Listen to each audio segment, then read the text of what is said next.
kwa Badom TV Badwam dwumadi so yada semre ne adaje ne yada rade asenso se ne atiasefo no so wakan yen aka ho bie de de hyase no kase ensam ne doso ne etodwa wo bi ya wo beti ni mental health authority extra ban ne wona wonsem wo bie yemmoa wo mo wo niema ahodo mo sebe ya wadwuma na wo ye no omso ebeye ne ye ye de honsam no ebebro na fe ya body ewra yensam foforo mu a snits Shagana for nyina boss yen sika deda ho yen etua nto ho no ye save nya de se brebi beso a wunya se de edenam emframemo no eno ne nsem bi ena no pay me de bro Adom TV Badwam kase wo show me live on Facebook/Adom TV Extra Kogo TV channel no search 119 na DSTV 280 uko YouTube nso a search Adom TV 2 ubenya ye ni dwumade enkaye Midin de afia amankwa tamaklo afia ni DMT said ensam ni chiremu ankasa etie mental health authorities right aban ene enyumekuo ahodo a wonsem obi ese yemmoa wom ewosikasem fam sebe ya wom betumi de ato akade wom hia akade nso na etumi aboa ma adwuma wonomo eye no akonanim nuro ene mfidie kura wonomo ede ebo aprosa hyen eye campaign nom ni ade ni nyina no akwa atwe wo ho Adom kase etwaso. Funding has always been a challenge for mental health authority.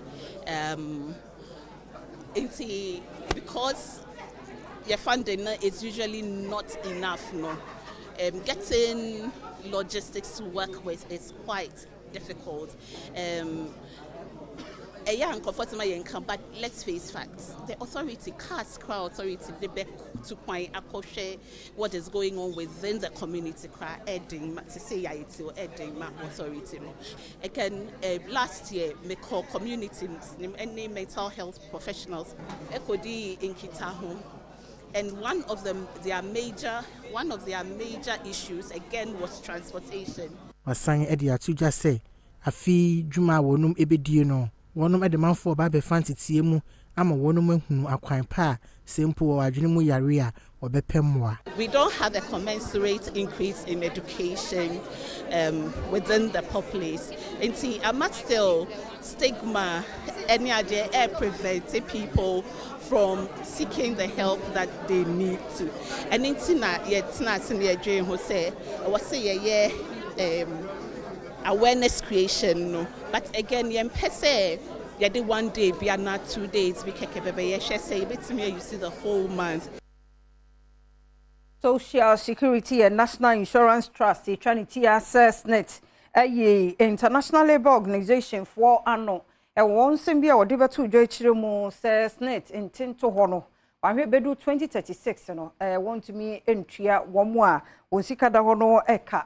Then so next night is an okribia anymore, and she share now 1 more year. I won't go so a year non stress visa crabisi. Adom kase etwaso. Ye pesa me kama obiati ne se. Ghana for nyina any senate for pensioners, any contributors in ati ase ne se. Scheme no enko baby a engu ne engu china. Ye be koso atuanko for ka. In fact, more when you say senate every third Thursday of the month. Ya wada bia di bosome tosomi ensa e obosumi bia mu no pensioners nyina be di adanse se umbe kono msika dem crying ye mpa ho saa ne be na saa kopim se eja nankasa be ba saa se fa nipa ko 2026 in there scheme no enkwai enyina se collapse wo ba bia enye saa ne tie Senate asen aka to aso se ahoboa wonum aye no obi bia oni wonum edi dwuma no se ne breso se wotua ne sika ma no a entem so pa ne nsa ebeka ne sika reports ayaye if Sana actuaries are Umbrani says since 2011, I about 13 years ago. Nina ka 2011 dio, 2014 dio, 2017 dio, and 2020 dio. Nina ka samba, and you know, say someone yes say say be crack I said by 2031. I say free infusion so I free a die anyway. I can see no crying yes can fan running. And we after and watch no, and we can say oh, and then cry best 2038. 2042 ni nyina kosi se ye keka nsam ni nyina sisi ani na wo hwe no ma wo ya se no mo kyese ede obako na eno so senate no ye ntinai Adom TV Badwam kase na ocean na Ghana National Association of Private Schools and so ene kase chiremu said the West African Examination Council pen 4 year no enya de se won mo bojo so nti wan hwekora na 2025 eye BC so hwe no ono monye ebo aye gye wo mo de toto aban de no ho a emu awrem kakra Adom kase etwaso. Over the past 4 years alone, BEC fees have increased from 77 Ghana cedis in 2020 to 214 Ghana cedis 1 peswa in 2024, representing a 178% hike in the fees. I treat WAEC to always negotiate with NAPS prior to any fee increment. Let me serve notice that NAPS will lead all pre-tertiary private schools to boycott next year's BEC should WAEC arbitrarily increase the fees. Enwechi, oto aswechire mu se sempanyefo ahwe na examination fee no ma anye bibi ntempa amfa ho dia enya de obepene so ama afimpenu ne do nonom BEC insohwe no akoso my Ghana emu. Extend the free senior high school program to private school students. Review the Education Regulatory Bodies Act 2020, Act 1023, to do away with exorbitant regulatory charges by the National Schools Inspectorate Authority, NASIA, National Teaching Council, and National Council for Curriculum and Assessment, NACA. Local government asuya no so de kokobe mu odin ena ma de hye bi a won tete miamia ni kwanse won mo etetena e won kro ahodo mo so won twe won ho firi ho ansa na bi aban no ani aba no ho oba betwe won mo ba bi a wotie no nim se ni kwanse ho ena otena e so yi ho firi ho ntem Adom kase edebe. We are using your medium to get to the general public that all those who have cited their properties along the buffers, they are supposed to go and remove them between now and when the ministry sets in. Ministry is not going to announce when it is coming, but it is giving them warning that they are illegally citing their properties along the buffers. So they should remove them. Wasanso de atumensi akrachefo ne titiru ene wonom a wo hye garage project no ase anim se gata bia e ben wonom no wontitimu se de be ya eduru sutobre a esuo enyiri emfa wonom empotamu owura yi kasa yemu no de atudwa se mensini ahodo ene yankura san hyehye yi wani so no wo betwe wonom aso. As the rain is about to come, the assemblies are supposed to begin the silting of the choke gutters.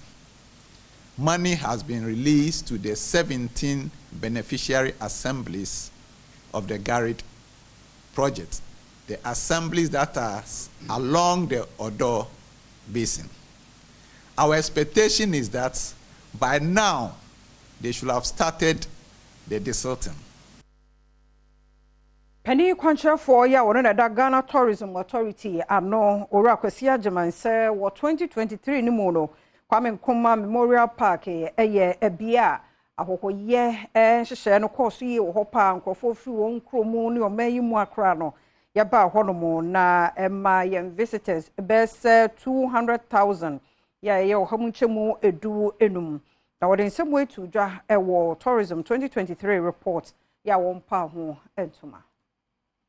Executive Officer CEO Emma Ghana Tourism Authority Akwesi Agyeman ene Adom News nsentwofo atwetwe nkomo abra womo epa ho ntuma Tourism 2023 report ewon krai wodi tudwa se yehwe Kwame Nkrumah Museum a emre bi etwem a womo etumu no womo ebieye eye July 2023 a enamo nhihye awodo a womo de gu akwam siesie wona hu se sese na konenimpa Ochire mu se wo de tutu eye Ebri Garden ene parks awodo a ewo Ghana ha ehwiri konenim pa na ne de wo mukura ne se wo hwe be bi ti se Kwame Nkrumah Memorial Park no yetuma July 2023 ne bi from July to December and abe number 1 site ankofo nsrahwe course so pa na kire say ye ma ye ni bre na ye improve all the tourist site nsrahwe no be course ro bebre eno nso nti na ma ye ni age say dwuma dia ye di sisi a ukosalaga ye di dwuma ho ukopikoro ye paga ye di dwuma ho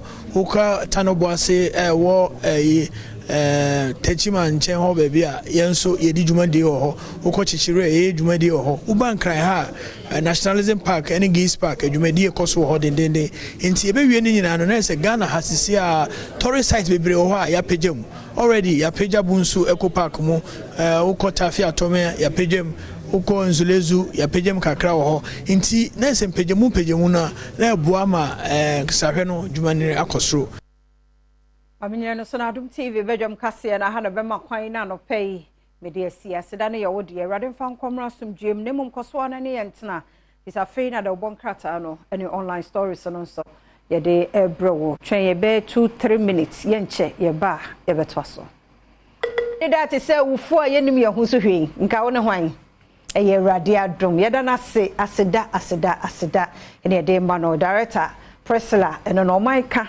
Director Biana ne de to hand to a Priscilla Anaman on the theatre a watching chim no de Dinah Entry Hamilton amaye answer na Dinah Krano or the Joyce Blessing should be fair moon that's one of the young kong I say Biana ne de and Pedro so ba ubehune level Sarah so ba no hune level tino sa we do my dear mu so you know obi atimi flu ekosi ba kuno a amwache mu akwaba enfamra Adom TV Badwam dwumadie eso wa fe na odi afidie no ato ha no news no ene de ekogu ya de adu so se de bonkrata na tie na fe online stories no tie no ene de eba de nyame ase e ma okra ene oni pedua minister ben ne gina ha no pay gina na so nya bete kra but wono ho na oma lebe na no pay me mu ache na bia boko ene Tuesday wa ho keka no ya akofo mama me 30 days of September and all the rest of you want to do that bia wo se share all 30 days of all the rest nice you are power e die sie ne nyame adom die sie ne onyame adom ne nipa nyina na nyane si jana me ka chwa me ka o se emfa ene se ese fata se to na ato nye sanity onyame nimde nti wa enne ato nti ode bosumi a ebisi fufo no so ode be fam ye amen de man ye different no edu dia aka ne sa ahwie na otutu anamo asiye ti ede nyame ase ya titu ye wo ye bosumi April nim nyina no enne eba na wie ye crown ne no ye crown ne no ye ka cho nyame se wase da ye bebre onyame wase da ye bebre da se papa ye nyano mo so mo be shase me no onyame betena ni ma kire mo amen na de mo so da makoma so bia no etimi abam sa ye beto so sa ko se afi be ko na wie ye na sa kwesha ka chese Awurade ebeneza be bi ade abeduni on that note and ye nyina ye kai o se Ghana hwetie e bedwam on Adom TV multi TV so if you am kwa sha se wa bro so bebre de a kire obri bia da ba bia na hia me pa ya pomudi won komo ba bia ode ko fafafa ni nyina no so hia mani padua no so ye oba so ye bema so ye kokora so ye panyu nti sua ho ni yi uwi a wasa mo akwanya bedwam aba mo akwanya mago kansie wonsem agudie wonsem asemi dika ne de mpensempense mo to aso ma ene pensu ginam de man dan so kra ene se ne your election headquarters ya activated dada nemum se eye baby bi beto a esi etibi de wonsem e de ebro ya ka kire dada se edwesum peso aso the late Dr. John Kuma isan senhihye mu no oni hosisi no ehun akohia se to ho aba endi se manyeko no enya de omoko bi wona gia tun se wona eboabo mo atwen eye abato kese ne pa even though mo candidate ho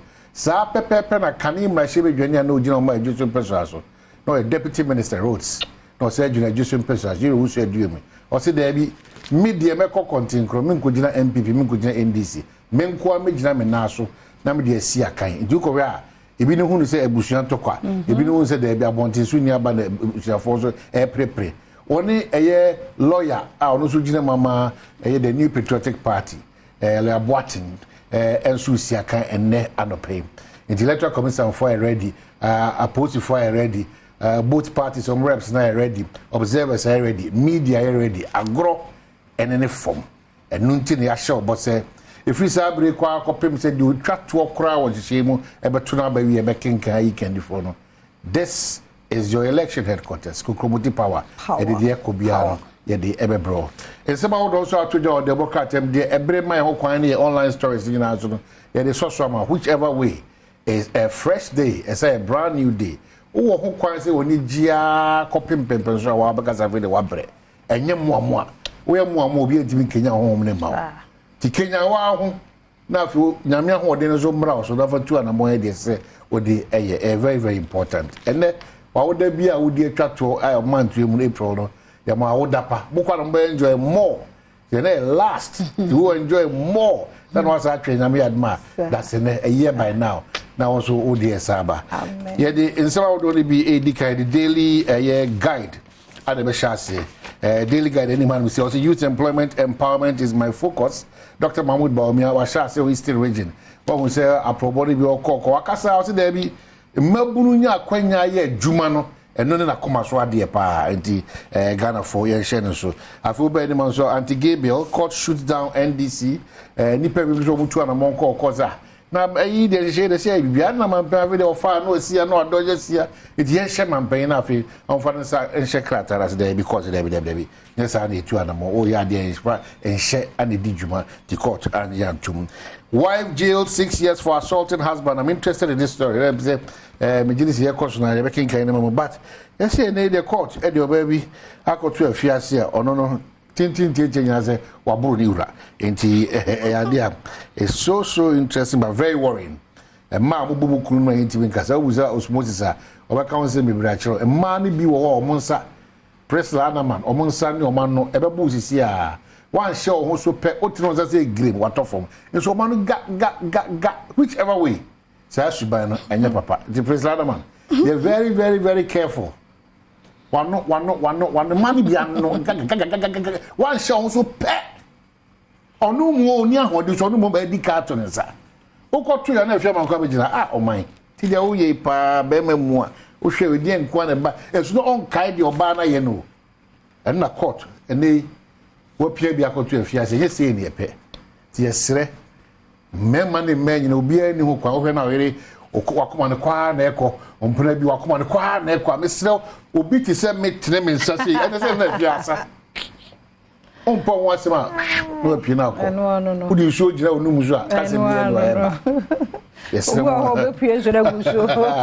yesem a ye kan se obeka sa go obi shebra sesa nya papa ye kan se obi shebra sesa ne kra de baby ani bia dia kodu kremosum dia kodu nyame asem dia kodu ye believes in other things dia kodu oba ana bema o debi radimane pare enya de papa anima so o see MPP starts peace talks.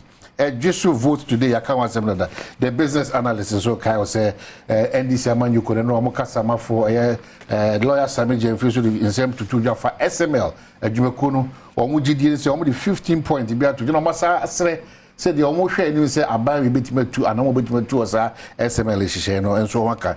See the now what you know or share the business analyst. You can say ahode no ba na eba for $42 no eba from ye na ha adwen ye pa afi oba the new independent so say we are solidly behind you. Catholic priest tells Alan kwedi chairman team for you the edaro is a bam be manim ni enti edaho ye pa no so Catholic asofo no bi no so akasa am say da bi wana ka cho ye de agina wachi o wana montu a utu ne de wo ye bia no so no ye tawachi pampe owusu aduemi tape to win a just by election as independent candidate ampa na kane no kan MPP amanyu ko ne poso ko continue pa bi ni mususu mo say wa hwe yi dia bibia mesanka ko amu de ne obetime di nkuru mu ajuso abato ebabaso ne the anchor the obokrata so abani ma NDC nkomo mu die no omu de area lawyer Sami Jemfiso yin so atare e wa say NDC urges abrogation of SML GRE contracts makawa Sami de achiro and afenima o say Baumia promises 100% Ghanaian ownership in mineral resources yesi busumi na enim tubo se kasa na shase sa yesi nti afina ni omuntu obi e ka mesremo wo de mo nsone so na mo hwe de betimi aba na de betimi aboa ametima konkan. Ghana to host annual voodoo festival in Kliko. to promote tourism, Benin, Togo, Nigeria, others to participate. When they chair you, Kairi Bumbu, and so you be hosting Naka, tourism, a boy, easy, a boy pa, when they check Kakamutu, but and daybreak about, or say alarm blow over rich safe house sale in Sasitombia Koso, rich. Na no Mokas, there be top official, be a Regional Lands Commission, no, say, dear. I said, who boom, crappy pain, and this commodity jam. Daybreak Asaba say the shadows of competent, versatile Napo and the enemies within, or Casafa doctor, Matthew Poku Prempendra friend Napo. I been my, Musu say, or no, the bear anime to Dr. Mahmoud Bono say, any pa, a chan, which a town for be, I also no echo at the airbar. Anyhow, say I will ensure total Ghanaian ownership of natural resources. Dr. Baumia assesses should be. Now, the Mwaka Kano say, self-imposed chief at Ariano Anomabo chief jailed for contempt. Just no. Onya hine ano no say good no my hine congrats e didara when sorry okoba mo amoso akunya ne memo ba bia no ana na nipa bi nso scam na do so create confusion o se say agudie ni gu no sia se ton kwanche se say agudie ni gu no sia na oba kikim kam bo na atete woni enya wo it all line stories no dey bring my okwa ma hu se ero ko je to black work say akoso most village no o he and so was Ejako, and so I reply, it's a beautiful call entertainment world now, but who do more can I say? We have carry, but we are the active politicians, NDC, MVP, and no, now what kind? Indeed, can also a expert or no environment. Okay, said the heat no war Ghana, watch you until Badomonline.com. Now, if you are back, kind of heat, a war home, and you're careful when you crown to me, and Hunia, Aircrow, and now Brantiana. Ono so ehage edua for hours o breaki GW well okay Ghana ni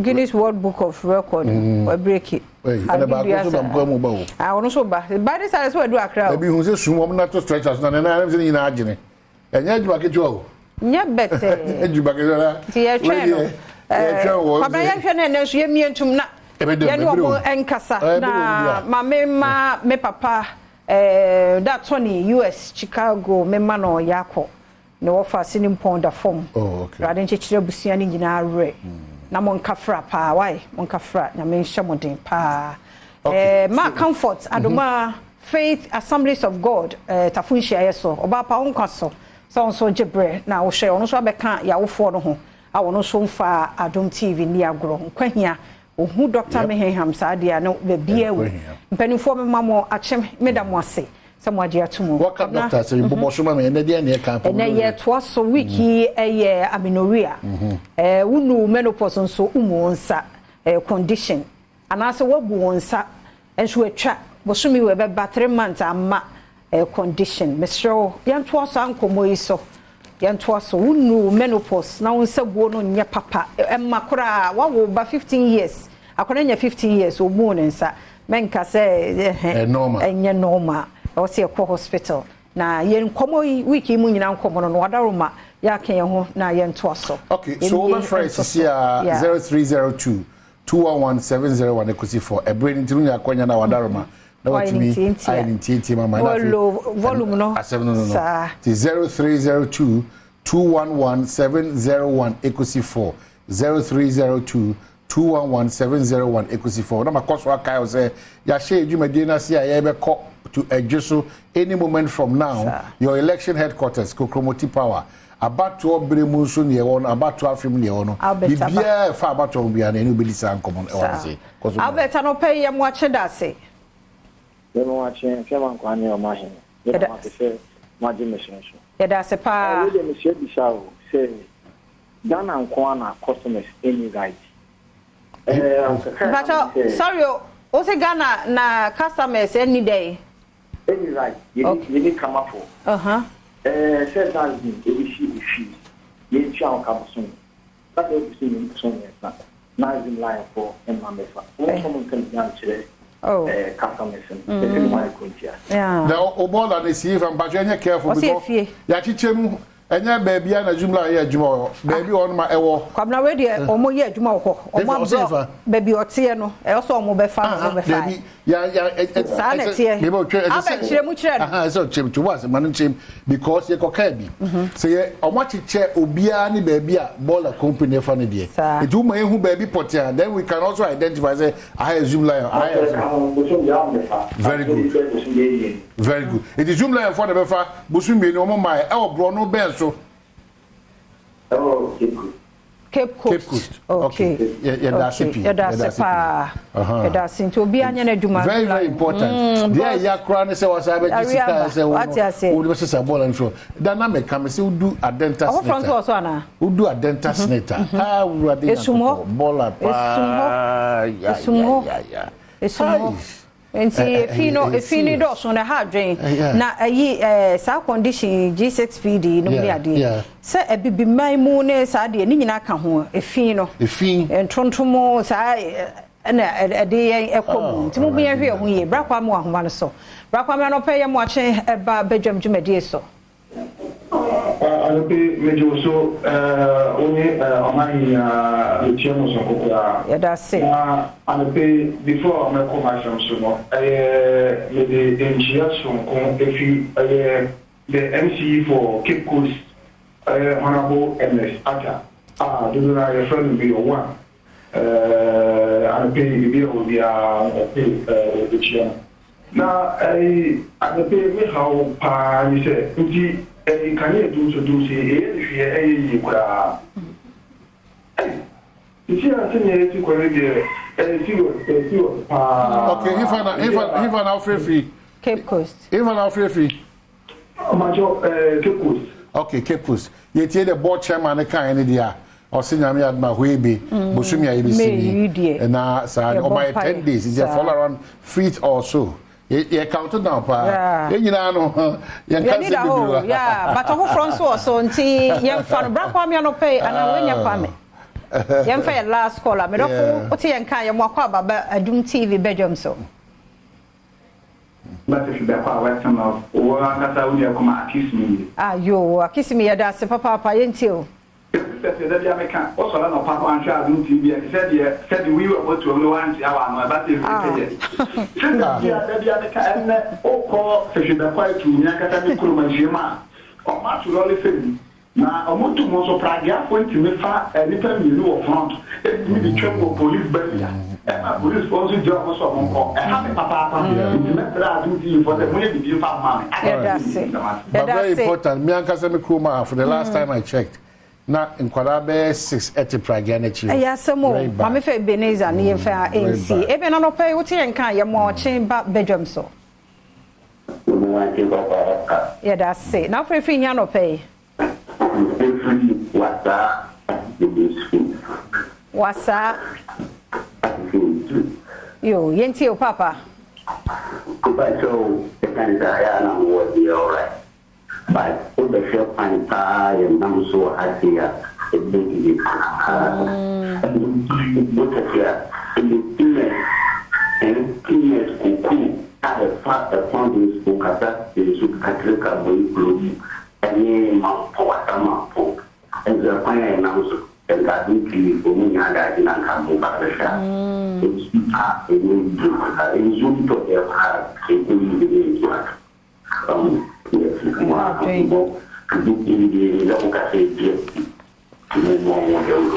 Yada sebemena yada sempanifo tie wakanhwe besa abobobo so ade akire na yamane bofo nso de honsem naba tie yada se ade dem edim se dodo no awakire na nso mreni nti yemfansi ha yaye ne se nyame ya Adom bia yebebie ne de nim se na de chiemu ne nanka yenso yebenya wo de ti baba na bibie ne ho de a yemfansi sa we are much more you share no ni asemana you mo try that no you are much more out here yeah ni fa kasa eti emfancy ha na agudie mu America said body to so na fe health tips amenoria nkomo a ye die eno so aba mambo atuma so aye krado e de ahosepe ebeto so morning abusua mra so said agudie mu bro I can see any war Badwam so and they are Dawson. Yes, a fantastic out in the Premier Quina.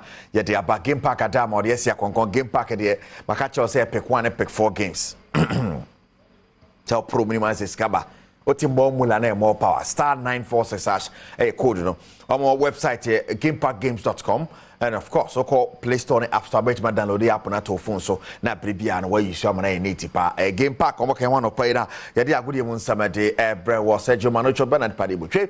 The producer schedule na kasani Erica Sidu Bode Besha say the fee enra okopie mo la Liga mo match back when I see for Barcelona to make sure Valencia bona can 9 man team mo mienu. Basa first all Tare Madrid the toa Ligue in the bion to me the about to so Madrid pressure kakra. Enra Lewandowski bo hat-trick. Abra mo jina mo nice ball Valencia fortune.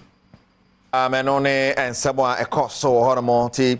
Basta winning fortune. Corner UEFA Champions League live on Adom FM and yeah some FM Bayern Munich versus Real Madrid and Barcelona and you may now China Dortmund Paris Saint-Germain at 7 p.m. and as I game Barcelona that touch it down that a Sunday game we be see I know then probably bring now say the final before the final and as I've been there you know I've been so good to hear that to say we had the Kakrabatum, we usually Kakrabatum, the both teams to score. No, so to say, a soccer, has both teams to score. No, so a soccer, a brinking. It's a one summer and a cash and so sa. For my home, I am copy once and from Chelsea, different Thiago Silva, the fee or banner says season on a Chelsea at on Quanta Wapai, Mokofano buy on a free transfer fee, Paris Saint-Germain, and they also the Nadia in Hego, Boca Cray and Kualana and Twasso. And some of their children around Yankopimo, the senior national soccer team, the Black Stars of Ghana, and qualifies as chassis. Black Stars captain Andrea, no, they are passion Koma Ghana for. Say, disaster results in Shadan Kwe, Black Stars team, no, amount for Vim, Echo from near there, or saying Chenema Besanti, Mufachita, and Koswa, Emma Black Stars. All right, it is Madame retired there, you them. Piaku chasha na konde ndende ni adia but if you want to copy myself from China Ghana copy more Ghana Man Soccer Center of Excellence and they for light shrete ya why say you bring down you bit my training or pages I hold on so FIFA force come the buy and GFD Sajubano and no na Keto Krekwe president and my Ghana Football Association and na session kwa FIFA say abribia am the support from and Ghana Football Association. Yes, President Ghana Football Association.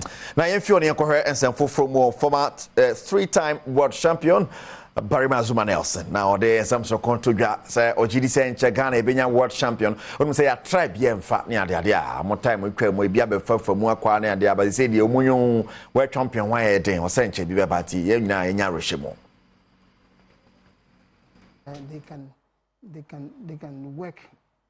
They can work hard to get to pass through that hard work to get to the 2 minutes, and they will make it, you know. And some people like us, we have a lot of experience that we can share our experience, and if you can take it, you will be there, you know? Because like I said, I mean, nothing good comes easy. You know? You have to work for it. Yeah. You know? And if you can't work for it, you can achieve it.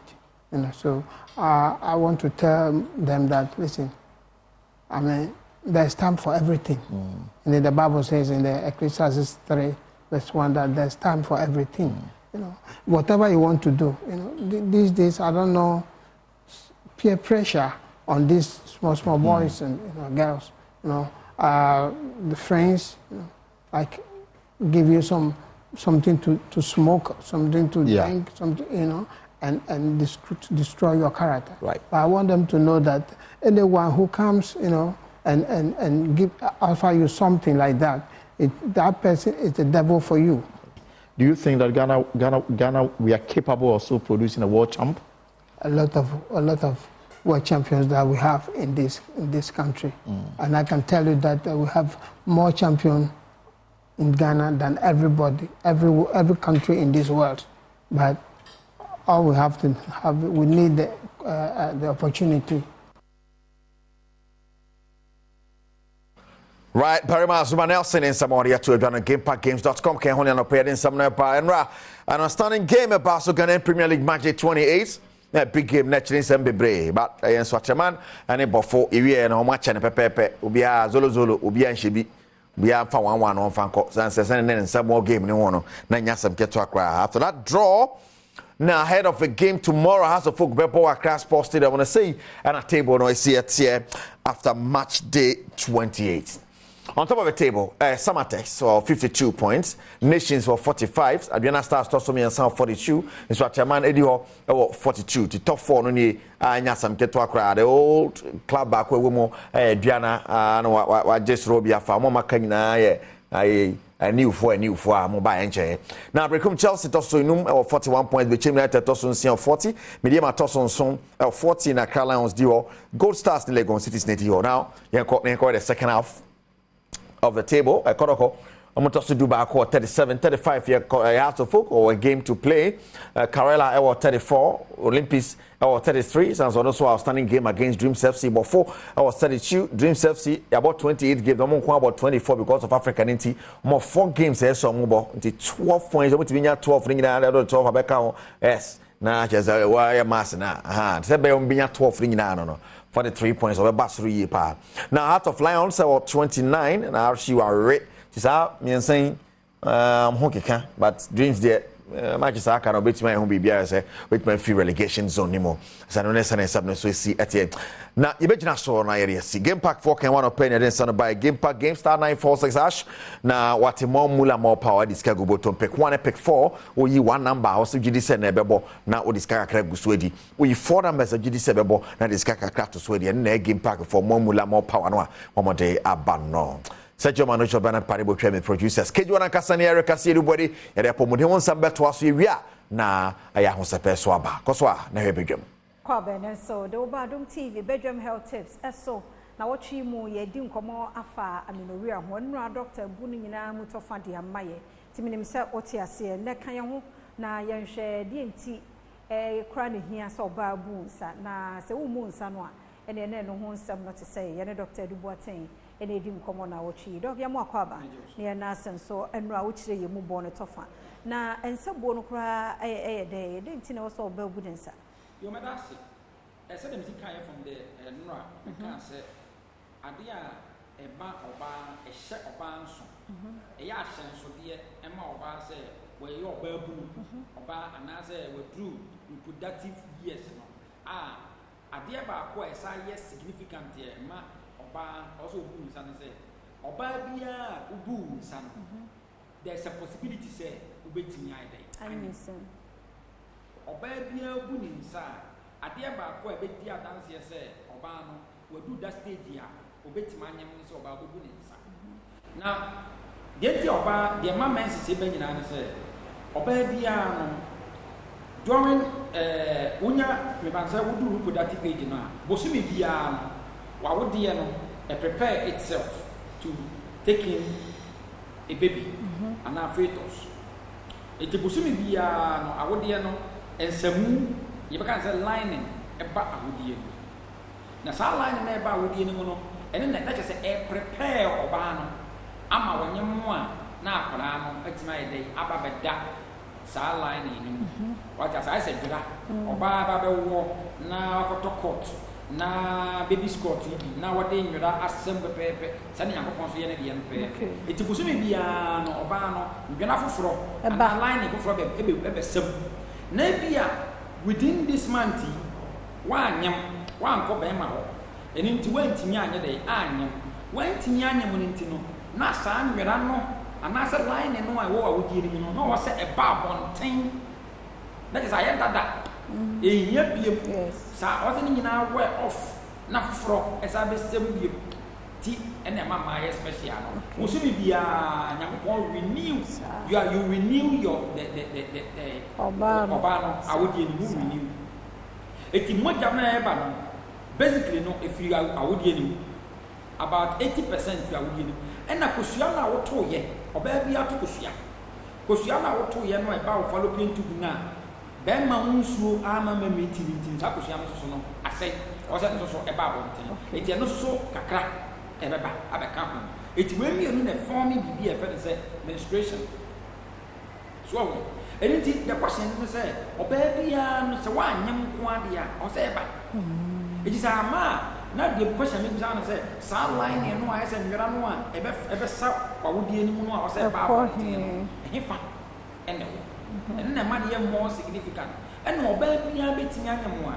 At the Baku, a yash so dear Baku, whom can see and say, what's our ban? Or so a day, Utimi, administrative.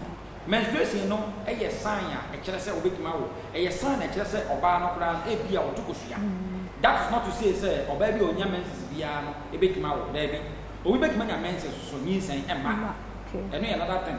But when your menses, no, a yes, a year, a dear dance, yes, it is possible, say, a beer or Tukusia. So, our system, no. A very good one. It's a way never pay a part and a papa condition here. If I say, I'm in the rear, a babashi or bar. No, he said, okay, any says a Ukrainian aqua to me. Yes, or baby, so we are 13 years, not as though we're not, or 11 years, not 12 years. Actually, as any pan or Aqualano, or 11 years now, opening some. Only bear Messia, with all things being good money. It is Aqualano, I would you at that time, I would you know, is prepared. It once a woman in San Abeno, I would also open out to all who say, now would you sign with Anna Biaba, I would preparing and ready to take in a baby.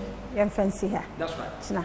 0244 86 70 68 and 9-point number 0244 86 70 68. Yadi be how we are first number. Yada sepa Dr. Duboate.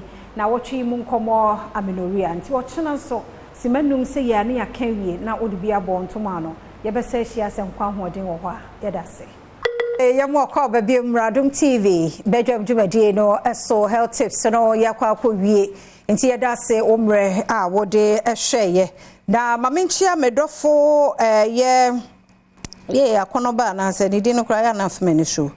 So cakes party obo de bema I Francisca and I mekai no na ni deeper na ode ye the business na afmenu mekai na me de amount yada sepa umre no adaje nkoma amedru suwe no so ehu hia se wojebre na wo hwe na wotie ni ye me wo Arthur's clinic e wo ahase ya kofinya meche Ghana for Kofi e wa ha ye de no ba bedi enkomo ti hye no so na bibia hawadwon wa pomuden famu a ye de ni ache Arthur's clinic me mo ache mo akwa babema ye na bibia aboko de adom ne humo bro na nyame ase nyame adom ye ho ye papa ye hwe enu e wa adwama so a e boaye medase na mama ahwefo ina so akwa aba ne ache ne mabisa so obia so ho te se said ya ye edwuma se ye behwe se apomuden begina ne na so Arthur's clinic ya ade ehu hia ye pam na abrabo mu nso so yesi obi benya wa na efi yade enti yade de ne nkurabata no edoso na etoda na yahwe ha kakra na yahwe ha kakra sanso obi aso ne de na yehu yen no dia bebi a ya ba bedu ye sesia no wo hwa heat wo krompa especially wo hwa ye light system no enhye de enyina ne na so ye na ade ba ko a asase nso ehu hia eye nipedua no ana wedie no saa wedie yi de obetimi age obi atade obetimi age car but untimi mfo obi wedie enko baby nti ehu behia se wa utimi bo wo de ho eban na eno na yetena ase no mfie miensa ane abosumi nsia ye de Congo ointment abai dwaman so nti Congo no ye mbaka bibi tindenden ye pese wa wo wedie na ekutawo na ene we japade a obetimi de akọ baby anti ese yetimi bo ho ban na obi bebisa se Congo no obadia ana bema dia ya ye Congo no ama emma ene mmemme nyina ene emmofra mpo a ya wo ye fan se free be 2 weeks ekọ betimi eyusu e de ama no anu enye den na ye hwe ya hunidie hu so nsemsem a ebetimi aboa he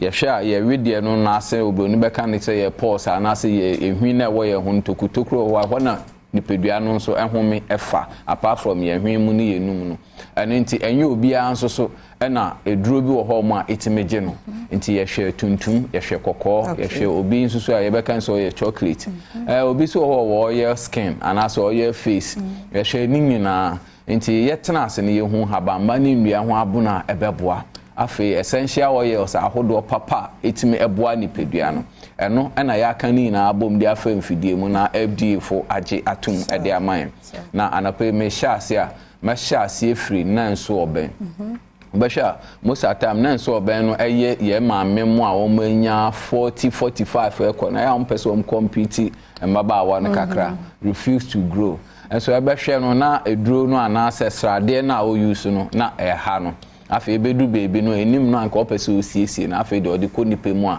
enye ye biem eno ene ye hu se ye de Congo ointment na ebeboa ebetimi etwitwa age ho na ya dance ye de eya na eye bebre na ya metana ha menta enka dance mpese nipa no andi ono ana dance eno ene eye papa eno nti ye be hu se Congo ointment no ebetimi aboa eye nan so obem na ye bre no nti mekani na futufutu mu na dodo no a ombetimi ne edi nkomo wa homa bofo so no ebetimi akyekire mu bebre ye hwe nan so oben no nechi no a yesan ewo kakawiwe afi ye wo eyam enoma mebobo so nyina obi tie mi a wontie mi so that wo how bi a ebetimi aka ho asem kakawiwe eyam ene ekro eya ade bi a ne ko eye bibibi basa bi ekro no eya na ekeka eye hene nti ohye ba ho pe no ahya ase etitin ho na afi kakawiwe no so eno so eye hene chese widie ni nneoma bebere wo ma eye ta eye hene pa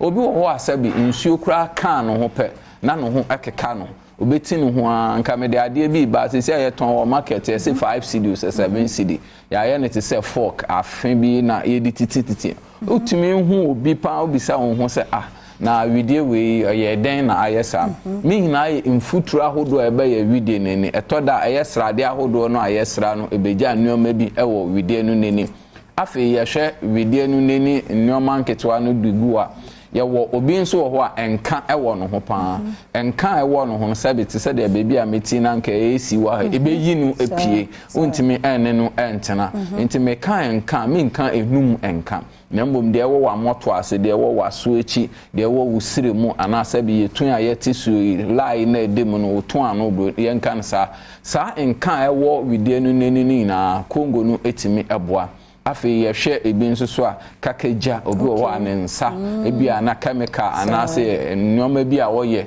enti kakeja nso ama nipa bebere fere mpo se obeyi ne boyre ewo nipa mu enti ye bompa ye se dua ohia bia obetimi eyusu e de abo no ho ban titiru Congo ointment eboa ema saa wo ha no efiri woko ye hwe ebi nso so a obi nso wo ho ma achemfo yarba ni trimina nka wo bi nanso nenim no sade osi penu no entimi enhia eno nso o de Congo ointment no efra wunku na uyusu a eyi dandruff nso so efia se eboa matihwinum so emu yedu afi pompo heat abe nipa bebre pompo ha ho ewo ho a obehu se moja na nkasa etime ye mo no but etoda nso so a widie ni oha wo ho a etime de pompo ahodo eba nti Congo etime esa pompo nso so nti se meka Congo ho asema meka bebre na diaper rashes nkwala bebre ho ma wo react to diaper nti eno nso so wo ba ana abofra kuma na odibi eboa no a eno nso ebe ye we dey fie mu nyina eye fie obia hia oba time be ma oba because me mesra de a mesra no nti wo sra eboa afi obi nso ho dry skin na obi wo kakra na no obi wo mokra na obehwe na ne ntret mi papai nti wo yusu Congo na ade bi ya widie ni oha bia no anansen ne saa no no chicken pox ebi wa egua na wo ye penin kakra bo nse ne kono e den pa na nemu no wo yusu Congo ointment na eboa nti ye pese ye bia ye hini ebenya no me da se oman mu bebi a ye ton we bibidru ene pharmacy ne herbal shops de ope Congo ointment a obenye bi ye hye no so se ye de ne nyesi eye KONGO eye Congo ointment nti oil no nso so endorse bebre sa nso na nye too dry nti honam bia obenyusu amane bia kompacho metimi ebie ma wo afa che me ma chia no nti yo nti se na nitie nti ye nku complete me de me use nti ebi wo ma na now they are wa no nso sa problem there enu nti Congo no sa na sa nti ene yesa de wa bobo so no na so be especially bia ye wo na say wo the best say mpacho we ye hu hia so obi wo o se fa nchen hohoro so fa we ye de no anse wo de aye so to enye ni nkum okay fa ye so man ana fasra me de sra nti obia ne de otimi obi wo omkra o se na wonim obi wo na wo nkotodwe problem nya die ne yenim obia dance so odi no ma de ama obi nso so o se ne nkotodwe na joint eno so use essential oil no awom no eno nso eboa heat kakra wo ma dabi enhwehwe because abofra wa won ba 2 weeks kura to use heat bi enim okay and I was here for nappy brush me pa cho e bi aba kura ne diaper na sa pepe rush se gu ne tun obetumi use ene trum kokko nso so etimi esa adi bi asra ho sa pepe wow ne we de abusua nyina pharmacy ne heba ba bia ye pebi ye pebi dudu aton so but Ates clinic ye number nso so egu ho 0204 61 0204 61 and I say 0249 0171 01 0249 yeah can be an obia saba fe no wo hwe sabo bod ne ma Congo ointment na say cream no eye emai Meda say ye born tofa ni tie wo mu ina ye Congo ye widie ni ohawa hodo ewo oba be ma abofra widie ni eno na ye di Congo eye nti so obi tie me na bi owo yam kaka wiwe afi kakeja ana se pompo ana ebe kan se tirimu ohawa hodo razor bombs ahodo wo hyegu a sa nneoma na wo ade bi e wo widie ni ane a wonpe na afi na so oben nso oben eno nso esa afi hunam kankan ana so obi a no ho ekeka no sa wo haw no nyina ye widie ni ne de uyusu Congo eboa na ebia obi tie me na sebe oyoba na ono nso na asekeka no obi wa na ase ye ne hene nsu obi gu no pampan kakra ho a eno nso esanse enhyehye eno nso eboa esanso boa ma oba ho eche esanse ye hwe sa anyomani na mekase mu mekase taking 3 years 6 months ansa na ye di Congo ointment eba na minim sa ade bia nso a ye de be edwaman nso bia nso so ya de fam fidie mu afi so ye social ansa na ye man approval into how bia eni hu to all skin related issues bia Congo esa ni abatan ni ahwefo o so bia nya bie ewo eye efie busuan chemfa na won dia ba edwaman so no Congo ointment nya bi e de strasre boa na pi rush no abata ye mano to ye nkoko ne rashes ya ne hadwen nti no unya Congo ibia abo enye country Congo we ke Congo nti KONGO ointment o se he fa ne benya bia me pacho membo baby kakra mfense o kan shi drug lane ubenya bi o kan so o ke ba tina tete ba repair ba all the herbal shops ubenya bi o tema Little George Health Shop ubenye bi o PV obene committee Presbyterian Church in Finfini saranso na Shama Equus Pharmacy with Dema Pharmacy ubenye bi mekasa me bo shops a me bo into the pharmacy ni herbal shop bia onim say ye ton wedro ana over the counter oduru o ma o so pe Congo ointment KONGO Congo ebeboa ama ohaw bia e wo widie ni asenso de no anso na si wo no kala bia ni ba bia kala foforo bia ni bia sa na tie ene ma de da ho de na de da ho no me pa cho de da ho ye ebusuan oba ne dukunu ne ba ene eda ho na afi ya twere Congo ointment ne ya twere all skin for all skin diseases nti unya ho pe a chese eno ano ti yen hye no nson komo obi anfa bibia na ada ho asenso de no ano de ma pacho bibi o hobie mu ana yo me pacho de o hobie mu ye mpese me kire we kakra me da ase de tene se obi wo mo aye okoto a o se na mo be dwaman so enche ya den na ne bo no wo soro sa obro ne se content obi an se de o si ye na ade obi wo te da sa bro anu ama no kru aso me ka kire obi se ukọ na yeton Congo ointment esuade Ghana ayeden yeton we ma 50 cedis kra age okay men ka say do 50 cedis endu sa ana embro 10 cedi but je na fa koye de awode koye na di ho adanse emo obi nti mamfa Congo ointment entoto de ewoye ni mu ho ana de eba ho obi an se de oye ne djuma nti adanse ni begina wode awode ye no so se je wa na anje wo no e ho na obe hu se ampa the content no eye djuma ma kire musa ene no na ode aba na sasi number ni so bi mu me pacho 0204 61 61 0204 61 61 61 and 0249 0171 01 0249 0171 Yada say papa say and so waba boy na yehunu skin rashes emu akwankyere enuro ana ointment papa wo de bestra so na napi rasho na nso obeyo kakejo bibia wo skin no problem bia wo bia na de aye oso ukoto dwempo bia dance no wo de chichi hodmo a ohunsa ho dene aba tie ne no awie yenkomo no ai na menna eye kuya banana kuya banana Francisca menna na se pa na mamen komra mekoba mamen ka eye Franco Trading Enterprise ho adanse no nkyerɛw minim se wate dada de na nso me se susu biemo adiamao se ne open Nokia Samsung ne iPhones smart TVs tabletop fridges Franco air conditioner no ana chest freezers and refrigerator washing machine ne CCTV cameras bia dia yemonra Franco Trading Enterprise omo sane mani nyina bi eye papa Mr. Sam Franco na dwuma pa ene ne niema papa yenti ya ne bi mo taretare ho Mr. ne number obetumi anya no enie 0246 422338 0246 422338 and 0555 939311 now when a Franco Trading Enterprise for di enkomo Nana Dr. Michael Ejekum Ado ni book launch no so baso nyame ya doma 2nd May wa Accra International Conference Center 4 p.m. sharp na se ne waje wadwa na waba exhibition so ebesa koso no pa 8 a.m.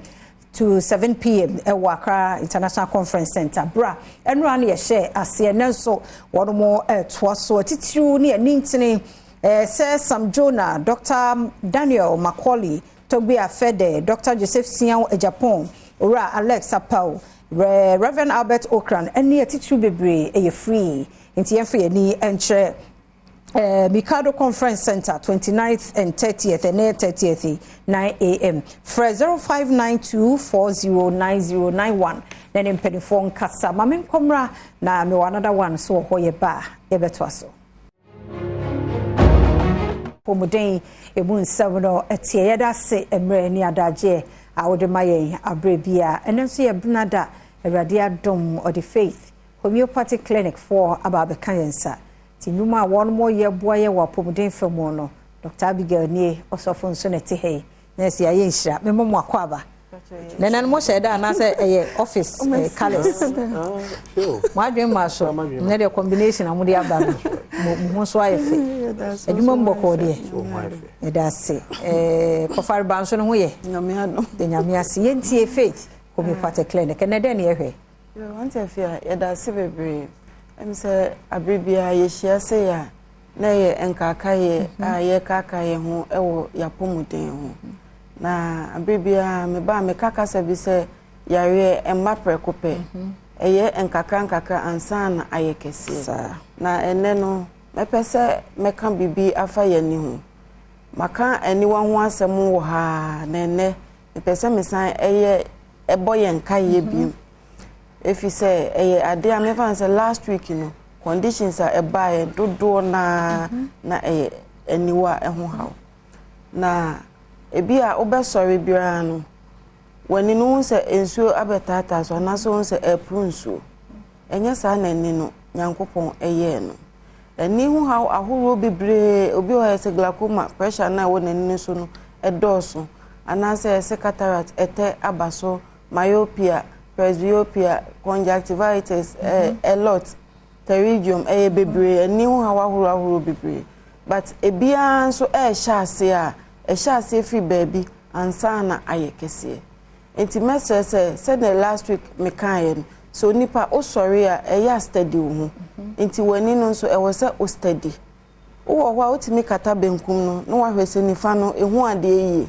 anasa o kata nifa no wa hwese benkum no ehu ade yi ni nyina na o de assess se eni no e baby a ejina no ejina yi obi o ho be sorry de bia nani no ekeka no obepo sasa na aye kokokokoko obi wa ne keka ne nti no agye se ope rob bia na ade e hyehye no de afa ho se de be makeka no aba fom but also hu se ade na o de fa ho se be makeka na aba fom ebi na chemicals bi o mu so eno so emwa ani no nti o de ye nkakakra na equity problem e de ma wani so anase obi o no ma oye adwuma o industry bi bia ye metals wo adwuma na oye anase bia sawmill enua obi o be she protective gadgets bi but obi o on fashion kata nani no nti particles ne nkaka na egu wani no so no eno so wonsunsu anso a edebro obi o ha bibi to nani na se eye ne ya that moment o se kanene se yemfa ya ni mutu nsum obese nso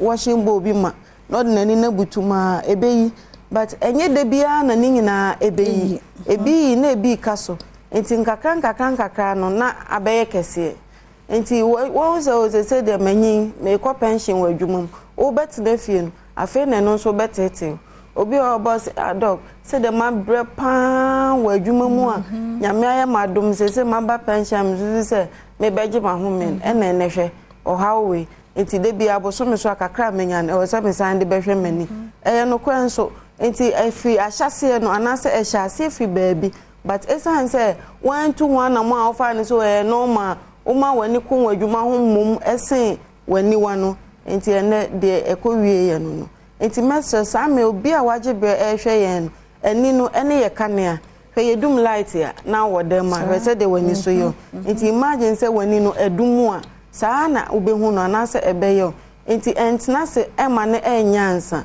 na afi ye mofra no so antefia yeah sometimes ye ntie wom because akwa bi office school boss ma many ubi sanse wani e ode oso ya mi hu ade ye na ye twabo ye ni echi but obi o wa class a so o wa echira board no so no ohun so enti agese de nitinanim obi on so wa anim a ohun so agese de nitinachi enti bi exams be bakra na anya ade obi fin so no ana niti emwa no but bi ana no kweso wo haw e wonani enti bra akra no I start ma complain o se maame no anase papa no ye den utu hu anamo but ya mo ben a wo fo ema no esen emema nti mesremo ema no ya mo ma ye ntie ye ma no na ye ntu hu anamo entem obi o wabo se oposa akra no gina wanim oposa ne atwa ne nsa ho jania wo ye but enkeka na onposa enti so hu se bibi na ekoso nti na ema na ye den eposa nanin enti mesreo tu hu anamo efisa ameya a wo hwe me anase o temenkan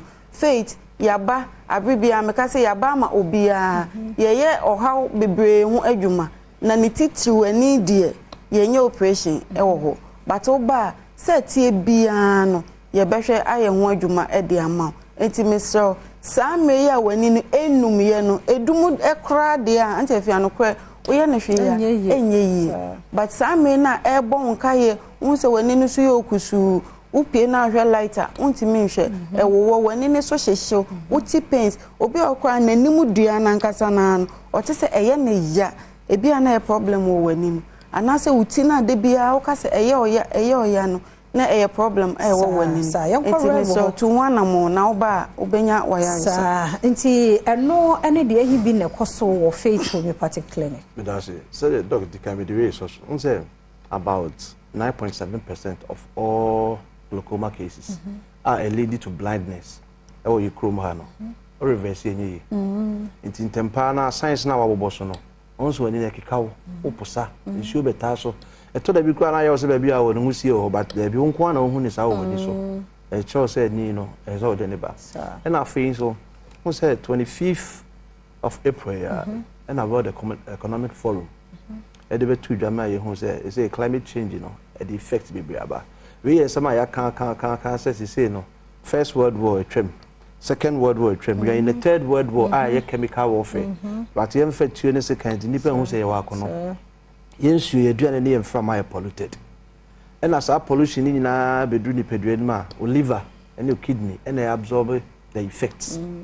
Now, side effects we know. A one so be brace o liver e be dysfunctional. A whole soon so no. E be can be war.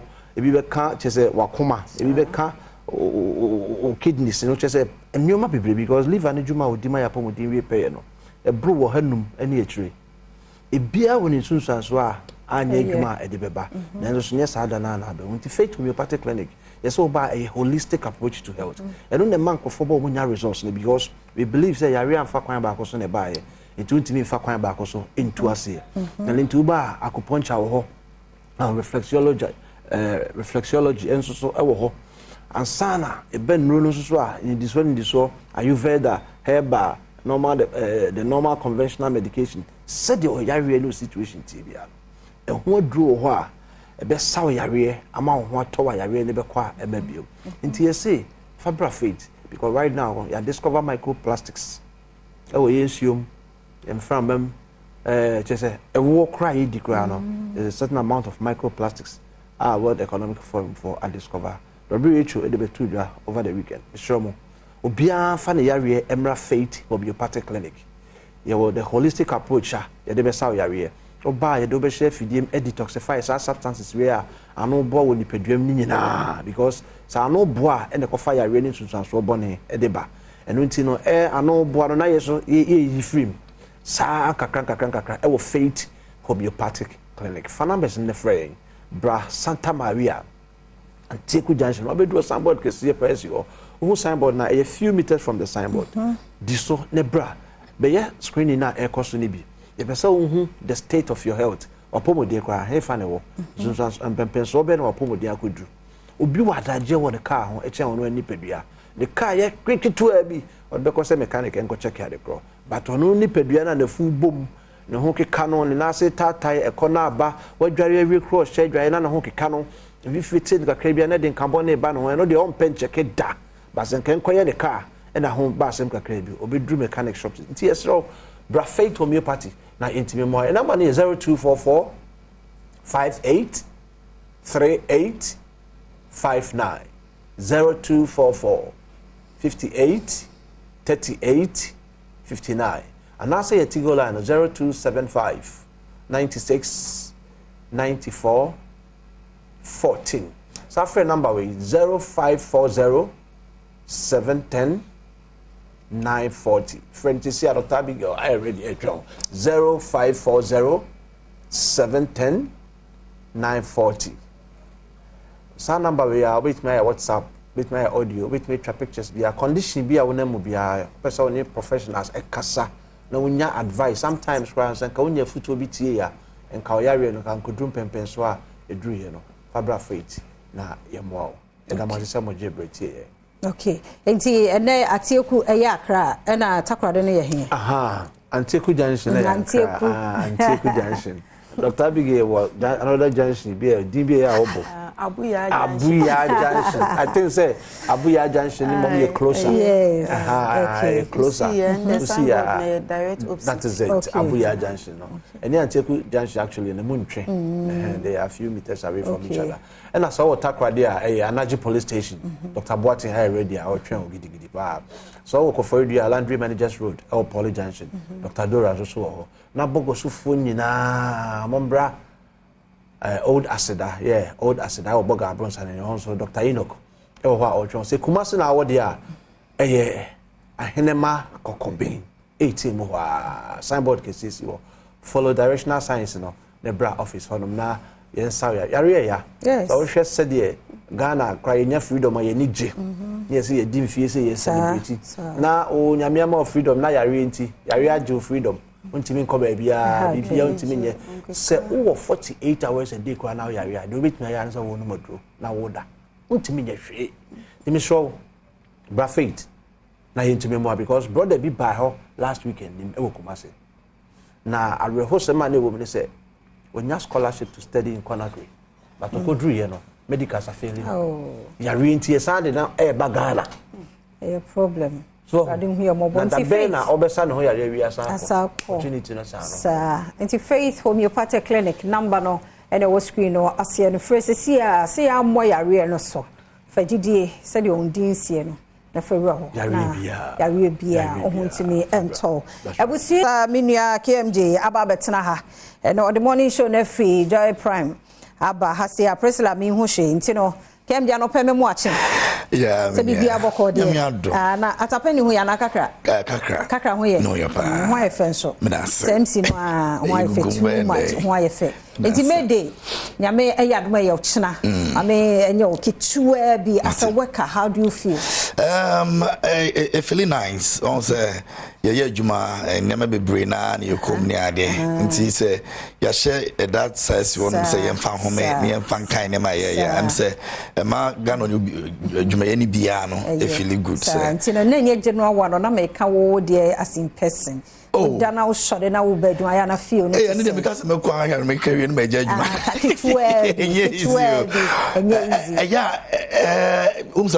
Yeah, Juma on Sunday, it's 4 a.m. Sorry, I told you I was sorry, come over Juma because the system I am right. And so still now, say I shall phone a channel until so to me, but not over here, Juma. And easy, but it was one more and a work as a almost media and you wish you happy Mayday in advance. Easy. Enti nyame ya duma ochina ye hwe Joy Prime adwumayefo nyina da no mo de ne special ye hwe china de ne ye hwe film ho yo say the Joy Prime the way you see here nyama ne de be say every holiday bia no unique experience no for our viewers no different cry enti every holiday bia you decide say there's something very special this time around no made the you say the quarterly okay enti yeah course second d on say armed forces no Ghana Armed Forces your branch be on my functional and more money and come yes and then the Ghana Navy okay or more and a boy and buy one so exactly okay inti you perceive you come our problem near senior almost so much is here near maybe or more year the omudia go akoma and no Ghana ho buy one so near there inti ya ko second second D and no more Western Command Ghana Navy Western Command inti hona ya perceive kudi celebrate na mo ho adwuma mo ye ne ye nhu wadaroma we can't wait for tomorrow nti na de enfon si ya na viewers nye crowd so ochina 4 hours ni na tadi nti ye de helicopter na efia no ye medimodi na say Roslyn ne Siedua ho ne ye show ni na efia so mo ne ma achinyam kokusunyam bibia na so gina mu na say adwuma no Mayday adwuma ni bia mo nkwaso mo ya de dodo muni ho a obi ani ho ho kire mu nyina mo ye adwuma kura de ye mobo Mayday nke se agi ahoni ye beba ye de kase ni dwuma de ni nyina so abramo ti sa na ye adwuma nti di atapa ni me fonsi akaka fonsi ha na ye besa sia wa kire ho patromate le da se papa enti mambo atman so wa ye krado odi ahosepe eto so de amao cafe banwa ehon wo mo kwe ansa na ma me beba no ahye na fumu ma to on the fasting dey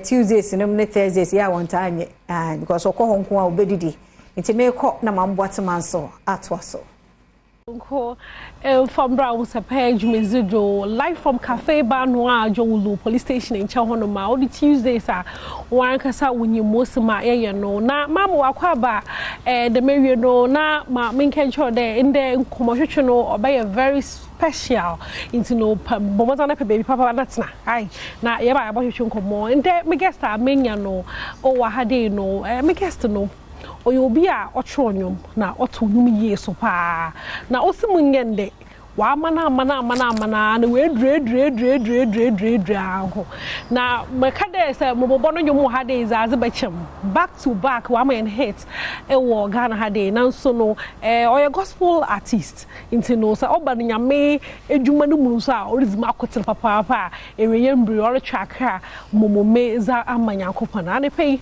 my guest is Celestine Donko. Good morning. Morning. We have a power. You're so pretty. You're also very pretty.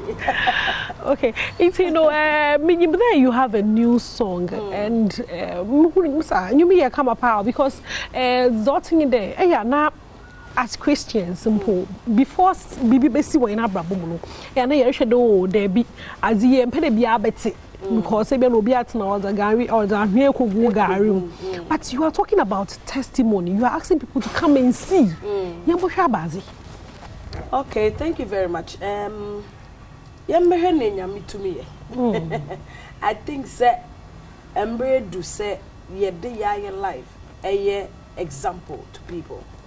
Okay, Bible Paul say, "Shemi suame senior me share yesu sua no no enti ye kanya me asem mpempe ye bo Paul mudin ye bo David ye bo Samson ye bo Bible people no edin. But I think said the most effective way we betimi connecting with people is to share your story with them. We can't always hide behind these Bible people and be preaching the word of God. Young lady binam or shemi NCCA and a young man binam or NCCA. Oh here encouragement be, oh here strength be, oh here some word be inspired. Or person what Celestine has gone through. Because this is not all it is. Okay. Ya funny and na ye di ho dance say. Dear ye kase nyame be na obeye adentia because ya fame we ye free. Nti wusu me awonem no erade be ye free. Nti I don't think there is any effective gospel to preach aside the one that you have encountered. Yes. Very true. Yes. Nti that is what inspires some of the things I do. Wow. Into my young no come and see me peda talk akwa. As a mama be no obi hunyum cry actually. No problem. Say Seminimpa. Thank you. Senyami beshira mi seyanka mensu. Sena minimpa senyami bepeja mi seyanka. Membu mi wabumfia. Adieni pentu mianye. Ni amahudi tumianye erade wayamana boroso amna doko bipa misemwa webie shirapono eyi mepie senyanyambia ankamewu mummeshenia minyamia yo mummeshenia nyamito right ajumre yakabo pa ajumre mama you show promotion me with the entire challenges na I open verse na we mo obi ntubi make pa the song before this one kra no na yeto wa ho na kakra the ajumre say man try it down go nim na mu me that drink am hey man try hey what's no papa then so we got a lot of people singing along into your strategy na I think I think it's one of the ways you can get the song into the hearts of the people and you need a bra metro na me co studio na media but the moment me we I release is for the people. And so any ways to get the song to the people is very, very important. I made the Nyamia for my TikTok fans. Okay. They really love, to be part of the song. And so I'm so glad say me the jump on. In fact, say me release it. They actually come in my DM when are we starting a new challenge. I see. Yes, and that's how exciting and vibrant my TikTok fans especially are. And I'm thankful to God because I think every artist be a dream itself by having this kind of connection with the fans. Okay. And that is very, very important. And does it work? Oh yes it does. Oh yes it does. I mean engagement be our engaging songs all over streaming platforms. It helps streaming platforms and social media. It helps the song to go far.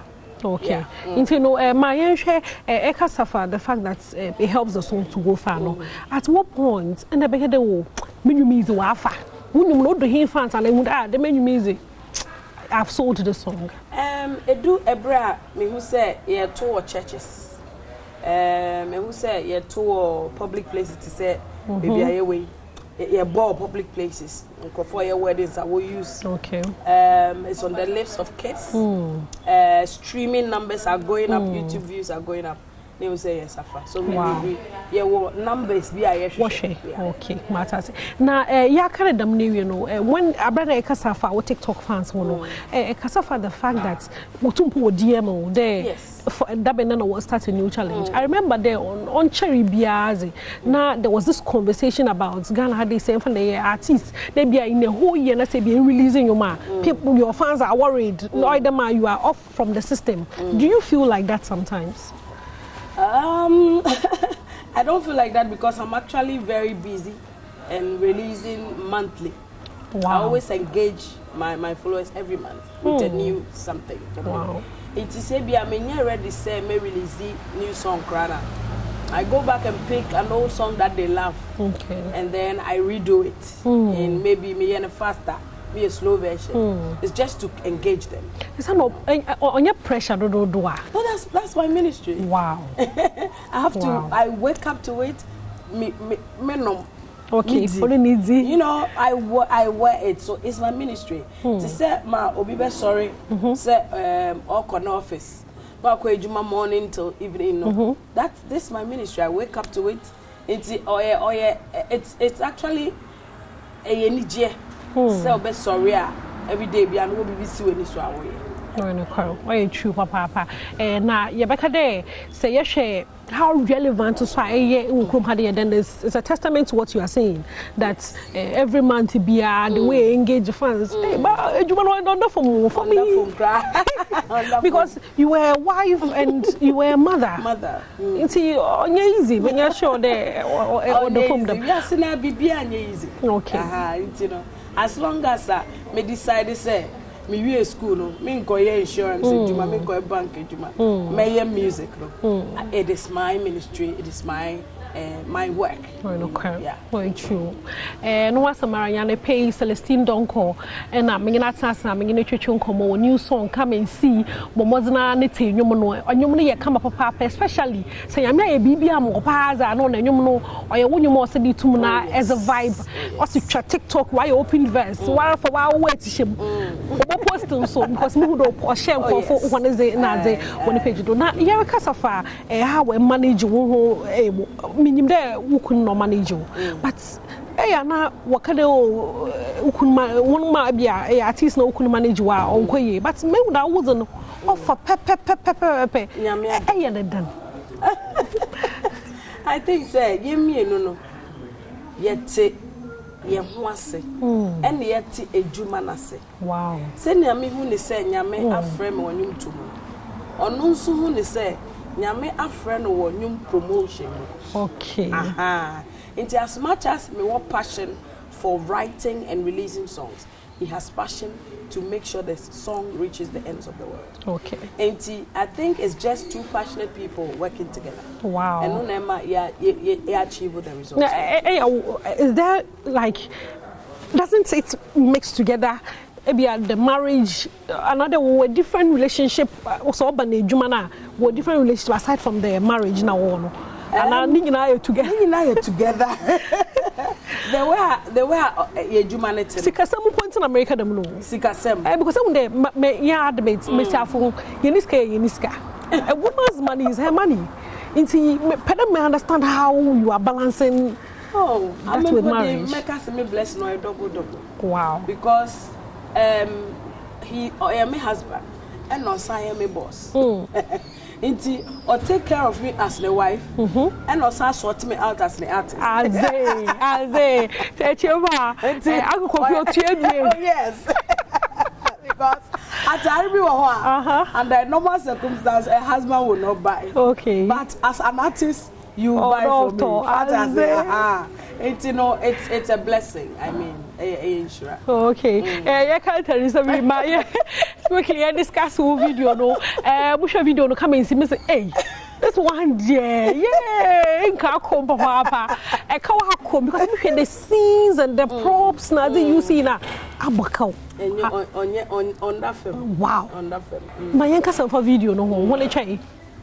Your friend director Abbas. Okay. Oh no, I mean I do for some time now since Agbebolo.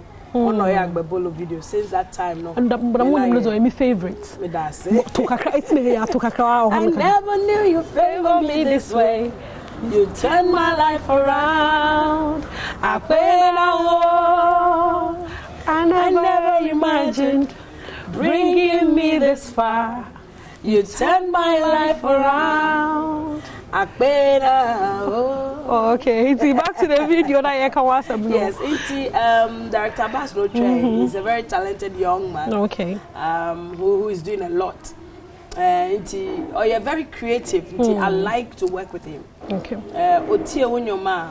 Or challenge also. Maybe there are certain things that if you leave me your video and I'll be you know, but he'll push you that you are not doing the thing for yourself. You're doing it for the people. True. So make sure you connect to them. What they I'm a make a fan.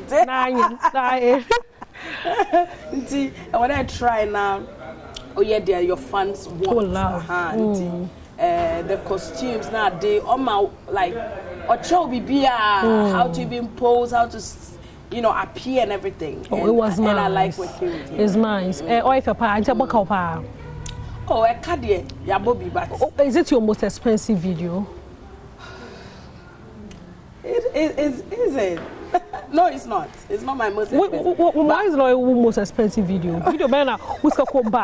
You see, I mean, ask question where I can't answer it straight because video be what you need. Okay. Video be about any public. Okay. And Adibia so and probably remember no a video be so high a feature international artist. Or be trying the flights. Yeah. Be booking hotel. My be on the crossroad. Okay. I can say the most expensive because of this element. Apart from is that any other business? Oh yes, we have a whole media setup. Photo shoot. Like your live recording studio. Okay. Sell your rehearsals, your live recording. We have equipment. We rent equipment. Okay. And I'm an entrepreneur. I'm into beverages production. Wow. I'm a beverage. Oh, me, the sweetest sobolo in town. Of course.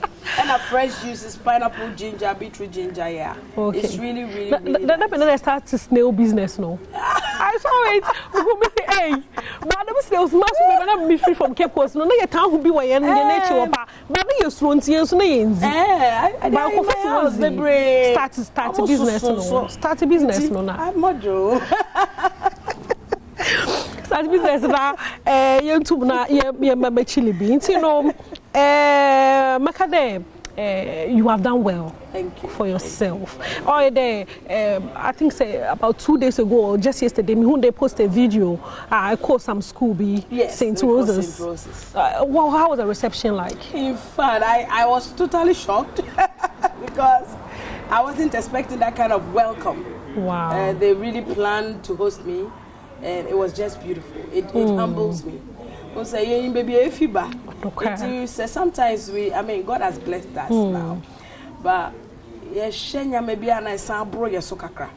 so I felt like, wow, this is like Queen Elizabeth welcome, or First Lady welcome. Okay. And the students were just happy and excited. Wow. And it tells me, to say, the songs we are doing is blessing their lives. Because people cannot be this excited if you're not giving anything to them. The whole, I think I performed for over an hour with them. The hunger in their spirit, the joy, it's humbling, to be honest. And I thank God for some of these experiences. Okay, you look forward to such boy and secondary schools.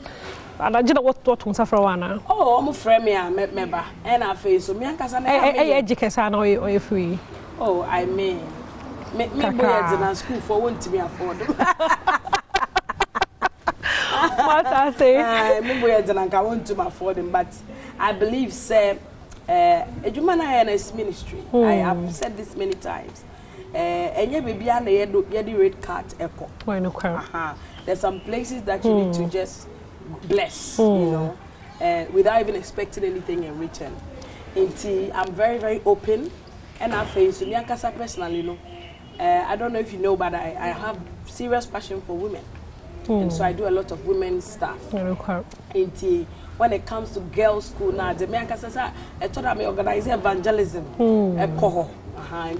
I mean, why not? Why not? I'm sure, Papa. That's so they are too suffer. So, in your brains, my hand. See, come and see no digital platforms. Ning na ebe nya bi wodo. Eba try e baby. I mean, o share ye episode download. I just go on Boomplay, Audio Max, Spotify. Baby, you'll be able to download. Now, fair here, Papa say, we go YouTube. Now I have video. No. Now we like it. Now we leave a comment. It's very important. Okay. The Pachoko YouTube. Now comment. Now fair. We be hashtag. You know. Come and see. No, you show. Yeah. Ahosepe. Bejuma ahosepe.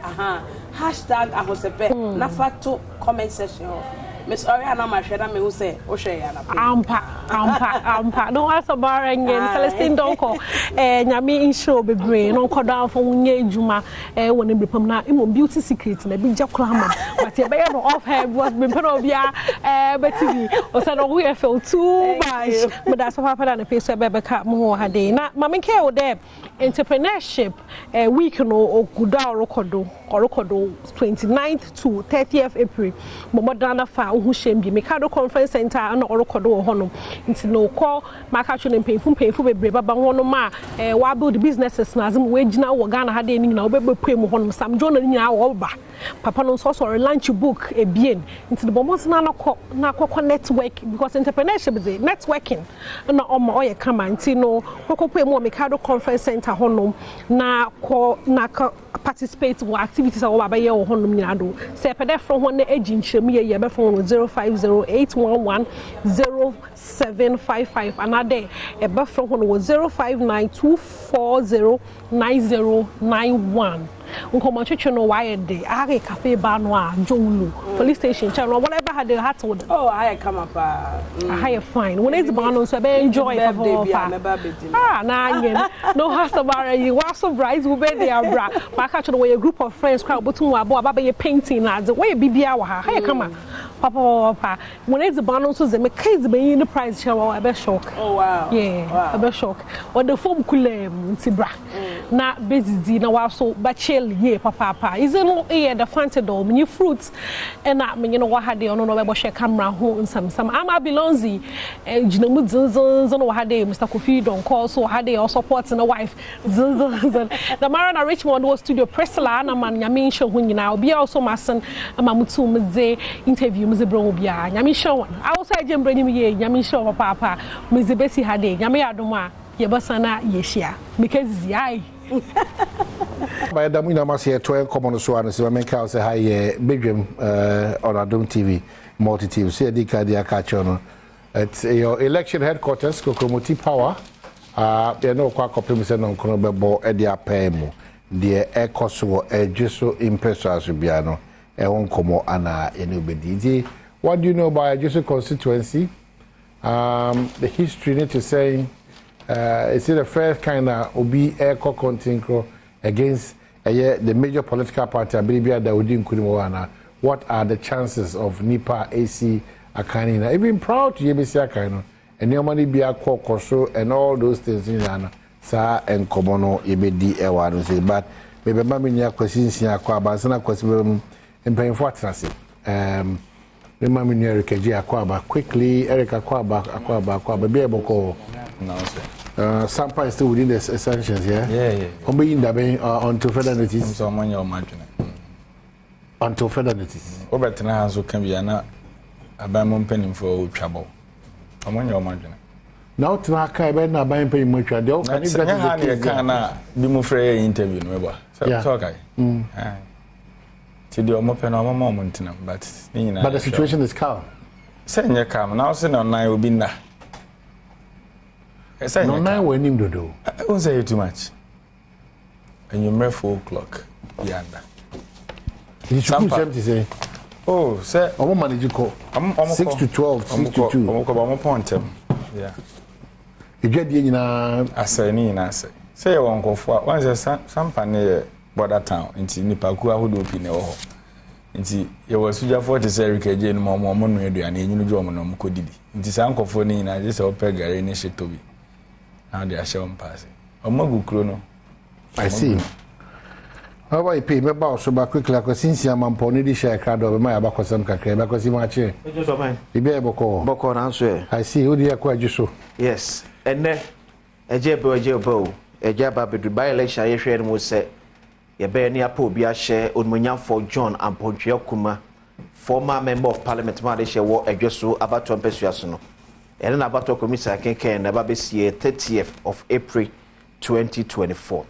But adweso de oba obi a onim oman abato abakosem bi anim say wo ye old time constituencies no ebia enka na ye fe no adweso dwaben until 2012 year ye chemu ema dwaben eden ho ma adweso eso eba bede ne ho na abakosem hwemu a uye 1992 abato ya ye to ya NDC amyoko edimu enkunimo pani Mohammed Abuache edimu enkunima from 96 to the last election year yemem no MPP amyoko na edimu enkunim ese free no kwasi egeso ebesi John Ampontia kuma eso omunyina ye MPP adehiem but this time yema ne sai ngwa kakra say MPP nakasa mu na ese achemieno ma ekonkese nene ekoso ne wo edweso election mu no abegino mo eso the candidate for the new patriotic party and a former member of parliament on a ticket of NPP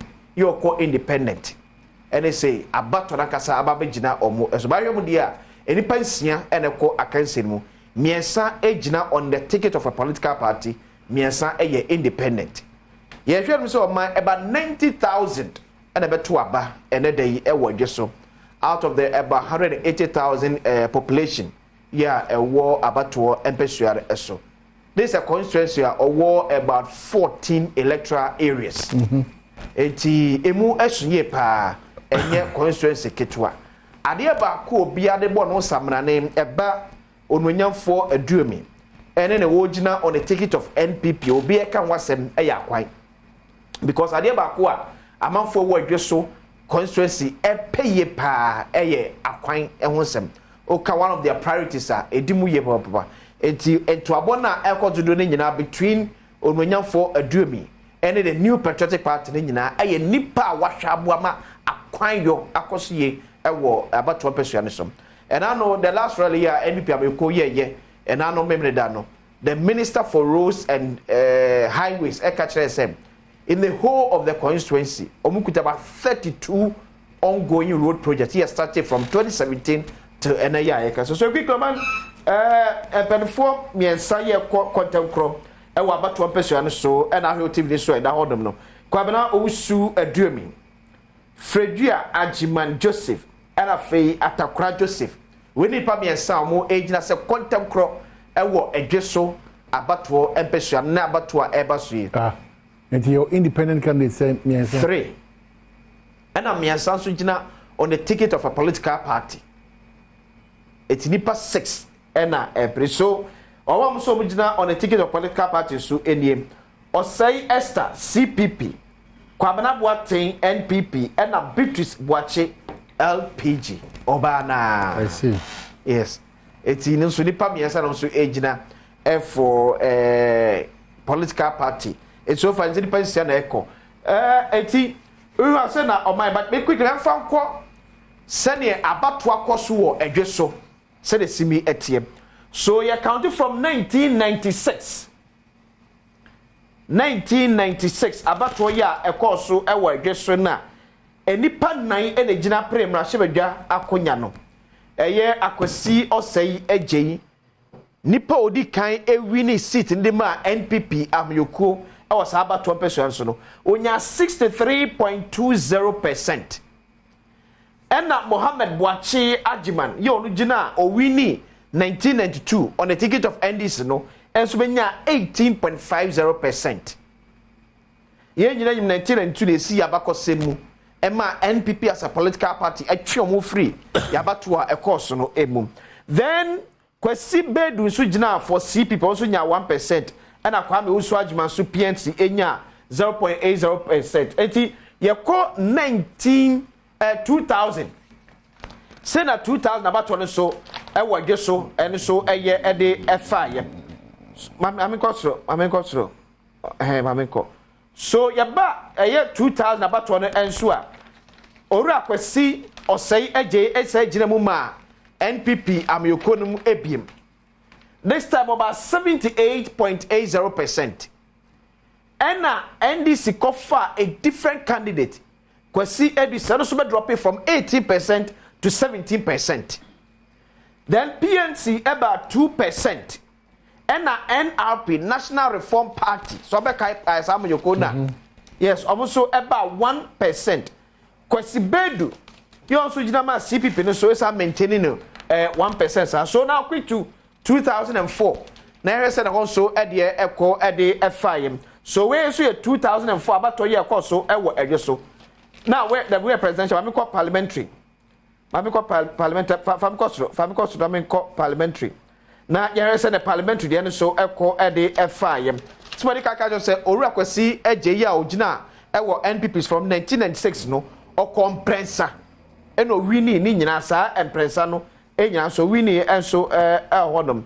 It way 2000 from 2004 figures no ariama ahwefo eyena ye wo say 2004 abatɔ so said the parliamentary so echo so in 2004 Kwasi Osei MPP ono nya 78.20%. Yeah.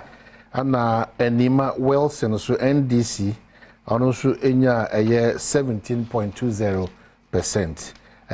Oba wanim akɔ 2008 ehona yenua panyin na okɔ kontinkwe kwabena usu aduemi otwenity honum okɔ kwabena usu aduemi the first attempt 2008 no onya 82.34%. Enima Wilson so nya 10,635%. In the 82%, 15% for the NDC and NPP. Others can but quite insignificant in 2012. Also, PGM Kwabena Usu Aduemi MPP unya or drop from 82 by 80.52%. 80.52%. And Augustus Andrews so inya 11,788 representing 18.22%. Ona kanyina okasinya also 1.22%. After 2016, Kwabena Usu Aduemi MPP unya 54,508 representing 83.79%. Anna Gloria Kosho Jose NDC unya 9,485 representing 14.58%. In 2020, the late Dr. John Ampontiakuma MPP unya 68,326 representing 82.383%. Anna George Kwame Jose NDC also unya 14,164 representing 17.17%. So it's interesting. Both sides, you know, depend on the total figures, no. From that, but the MPP continues to have it as a safe seat. But because already I see now here any power hold on continue now here the lead amongst on independent. In this case, also Aduemi, and the background to also Aduemi, is a mixed feeling about with bitterness, about with a certain feeling of I've not been treated well, about it it's a payback time, about it I'll show you where power lies because this is a man or no free deputy ministerial position, or could join a construction firm. Out of this, the way they acting as a construction firm, no crown as a pianist in chain. Which means that we're losing a Juma because of this election. So clearly, there's a certain level of bitterness and pain and anger. About you because the option was that either you join the construction company, i.e. Kofi Job Construction, or you forget about being a member of parliament. And he opted to be a potential member of parliament. Now, he's no more with the Kofi Job Construction. Very key. And Sana Makai also say, within the MPP, even in the Justin Ankasan, there are issues about Kwanya Omofaso Musun, Aduemi, Etonche. But then, now any electoral commission for Kasama for Ninkomowe, Dr. Sebo Kwaku, we are. Then we can have this conversation and then move straight to Ashanti region, just to be precise. Now, Eddie and Common Kaza. Dr. Kwaba, Bokode. We are now so has a true form, Bokotoko, true form. Tina duka daya. Tina buko pepe. Bejini se mujina mu aje so. bibia e krado bibia na kwam Nyamada woman bibia e krado mo ma jaje o mo sha se breben anapa no nson di bibia na me kwa so Nyamada woman bibia koso mo ti me cover about 12 or 13 or 15 localities in na Bayode Miamia is a 12 or in a much cover in na 204 policies to be attack and ma jaje okay eti breben na mo di about 20 ba na we ye ana enyimenu num ne ya to we ne akan ne ya pollution ne ya the result. Okay, because we will be much so far, we will be able to be doctor there. Yes, Yemsa said, Doctor, your material said, "Here, Juman, I am Saka." How much I think exactly be Oh, okay, okay. Okay. The doctor say, "Well, yeah, but for the be okay, doc, that's for now. You are really on time and on point. Yeah, you baby. Yeah. Na nkomo bi ba na eche say the other side of nipa bia omuni MPP no ye radio mi nkofo na mo kasa say mo mpayin fo bi am say twitwi kakra bi o te san nkomo bi ma anti da kan kakra bi am me see ye radio mi nkofo no they raise issues about nyama twitwi kakra bi about mo hye bi bibia mu da ho amani ne wa wu say about what there about obi enu ya beto a obi enso da ye in the allegations never back. Okay.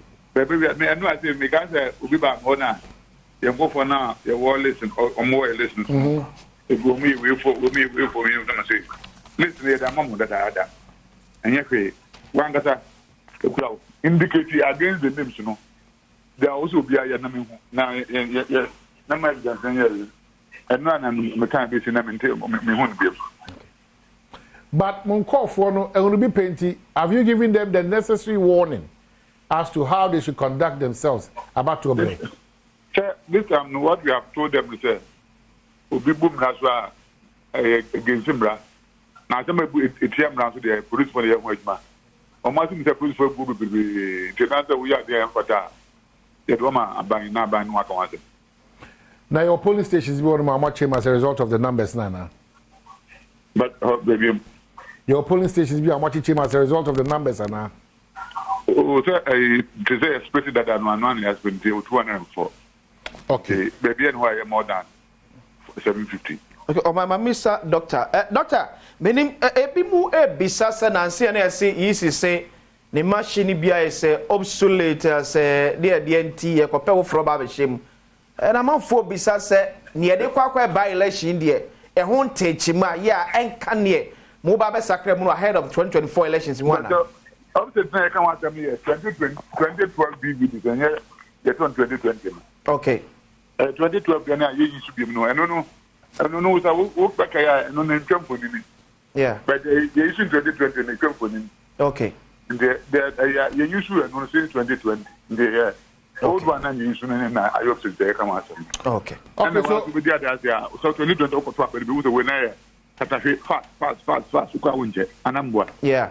The 2020 the and no any observe the 2012 the na and no any camera picture photo because of say introduce facial recognition and no need to mean say man. And the 2012 the and 2020 there. Okay. Are we going by ink now as no ink? There's indelible ink. Okay. All right. So yeah, that's it. Dr. Sribo, I'm just saying Ebra mo de chance no so no ma wie brebe no num. Is that correct? Yes. No ebo no man e we na so be any line man e asase kan. Okay, all right. And we see the one position no president and the nyame bu na to be entia. To gide se ba se to ko kan bia na presentation results na ready. E di pass na esi akan no. Ni pentia se CPP the number 1, MPP the number 2, LPG the number 3, and 3 independent candidates. Okay. All right. So, yeah, the CP say most of the thing. Doctor Becca say what you that's it. Doctor 106,816 network. Okay, 106,000, eh? All right. Yes, okay. 816. Okay, all right. Thank you so much. Normally, elections, quite by elections, say they are you shady pana, okay, can I? I'm going to 60,000. Yeah, that's it. Dr. Shebo quickly, but I'll back to you and then we'll have conversation around it. My man can say, you're right, KJ, for IP, so at because as we are having this interaction, remember also back. But the person in your own bamboo home come and he just check issues about security. Okay. So we'll get back to you on that. Or about IP Aquaba. Your flag bearer is in your region. Yes, is that correct? Yes. It is possible campaign. Yes, possible. Me join no Kufurudia Enra. Okay. Unfortunately, no, me aunt, me papa Chiba. A car baby Saturday, no. No on home farm or share so bathroom. Now looking the tie. When you fracture on the tie. Yeah, I went to me also parent went to me, I'm sorry. And until been to a bedridden for about 3 years. And Saturday, you know. Or yare ration call 37 military hospital local film. Okay, so member also very sad with Yako Kesepa. Or being questioning in WhatsApp over there. Okay, so being Reku Bonia or war in Shah 104.5 FM. Or be here Kasa for the original pay. I can see the Dase. Now, you have my other four and a Tifunia at the and a jebu, a Janya Baby Drulina, a Gesso by election, a bra, my fellow General with the Mawomo. We have for lawyer and communion the Bukoye, in Penipobu, and less in the basis or more at Tuaba, in Ethiopian, and Pimping, a dear Medina, a Gesso with my Catholic school. Now, a Hanu police secretary. Yes, na ni nyamuno mami emphasize say enipa eni ye hwe ni se omba beto aba ewo Geso constituency na 100,604 na ye hwe ni se the polling sectors and I said electoral areas makumako 204 na ye to aba ewo Geso Badwam possible by election na imprinting bi kai etwiga no Medina Geso with my Catholic school have police sectors no evidence you with my Catholic friendly and na you with my Catholic DHS and you with my Catholic KG na mabwa nine akọ police sectors no na anopano pastor say na bo no pepepe na me could do my Catholic primary school eho enipa yes ni mse omba beto aba ene day 547 after say we see hono na emu 26 na etimi ato na mesanso ebo etu na nitemu RCJHS eho ni see ho after na nwotwe no na enipa yes ni mse ombetimi aba beto aba 487 after say we see hono na emu 30 na etimi ato aba no ewo ho na mesan eto aso edi many ekemu wo RC model KG eho elipa yehwe ni mse ombeto aba ho eleke 408 after semi free ho no na emu 25 na ekan abeto na akwasima memmo no fan kira wo se ahano ba pressure bia bi ha lie bia bi ha eyesen kane na obekọ na kwabran de bokwa kudi lie na we pia obi na we pia ha no RC school ha mi gina ide pressure no eliha na so security ho so so so we dey meet say dia opposing baba ko pe na me hi say what here wo bo by kama tino so be pie mu e wo Geso by election na person dia this market still be clear here and now pay no e bo no so pepe na see dia about commission ase dia pa no about no e clear here e wo ha okay mo kadi nyina ba wo si kromo no hwe amanfora wo keka e wo se e no do ho be wura sa abato mu pa akwasi se uti kroma uti hu se ele video Geso you see the sign you say ele padodo no e ba ko tuaba ti ameke se wo se aisia mu ya e padodo na banka kranka ti se uti kroma say yes by election bi koso e wo Geso okay but you be better as people amade boni obembre ku you won shira 104.5 FM so and I wo Geso Badwam peso so or this amade boy to buy. Okay, so that's it. Here there are also business and come but this is your election headquarters. Kokromoti Power, yeah, they bro. Nyoma Ekoso, Geso Mpesa, so as you counted down to 5 p.m. I bet about in the studios here, Erica J, NDC, and Fiera, the for IP, and also MPP. Now when you go some now make a miss wow. Obia or try pick farm. right from the late 80s up maybe 2020 there about anymore Febia sports into Madam or Febia P watase afei na busia ebehia weekend na yahwe dey hihye nti amama ntumi anyo ne Dr. Badwam but information enya ewo kofodua ene baabi a Dr. Badwam touch business amanfo agina to pa pictures ni bi ewo aha na mehwe amanfo abo agina so basically okwa we share market women na we share artisans carpenter for mason for hairdressers ni nipa regions ni muno obako all the 16 regions before the first week in June now or this our first phase of it's possible campaign or akwewi and just will be say okay the bus and the team ni na our bus and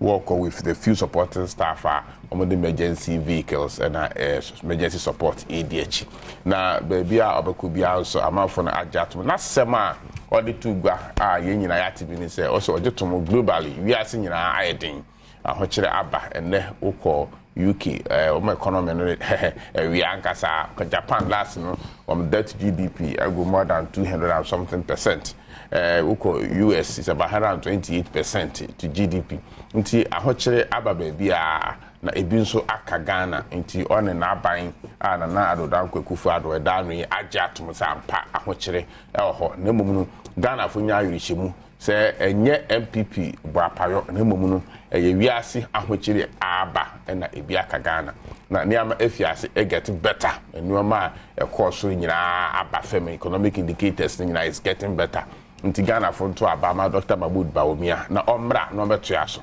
asamba ko kan ya meri jehu pa ne se oso obo behwe se yen mineral resource bia ebenya no se even at all private participation kra be ma ebe Ghanaian na ebe 100% Ghanaian o ha ba ko aye won se ye mineral resources any young organizations are edimu edisika benyina most of the owners because shareholders no are not Ghanaians into be who say edu say repatriation of their dividends to their various countries infrastructure wonya no so ade ko nkruma na ma yensi de no ho akire na me hia me tie economic professor bi so ade na cd e ba afema na esan kosoro bi mu o see this season season investors we foreign investors in Ghana and repatriate or profit or dividends at their common countries. Normal repatriate, they don't repatriate CD. They change the CD to dollars. Normal repatriate. Until Basane they are watching about CD no so. Until Dr. Badwam and the MPP are buying a bomb say it be change the situation. Nanyama Aba ye. Me buy me for Joy Prime.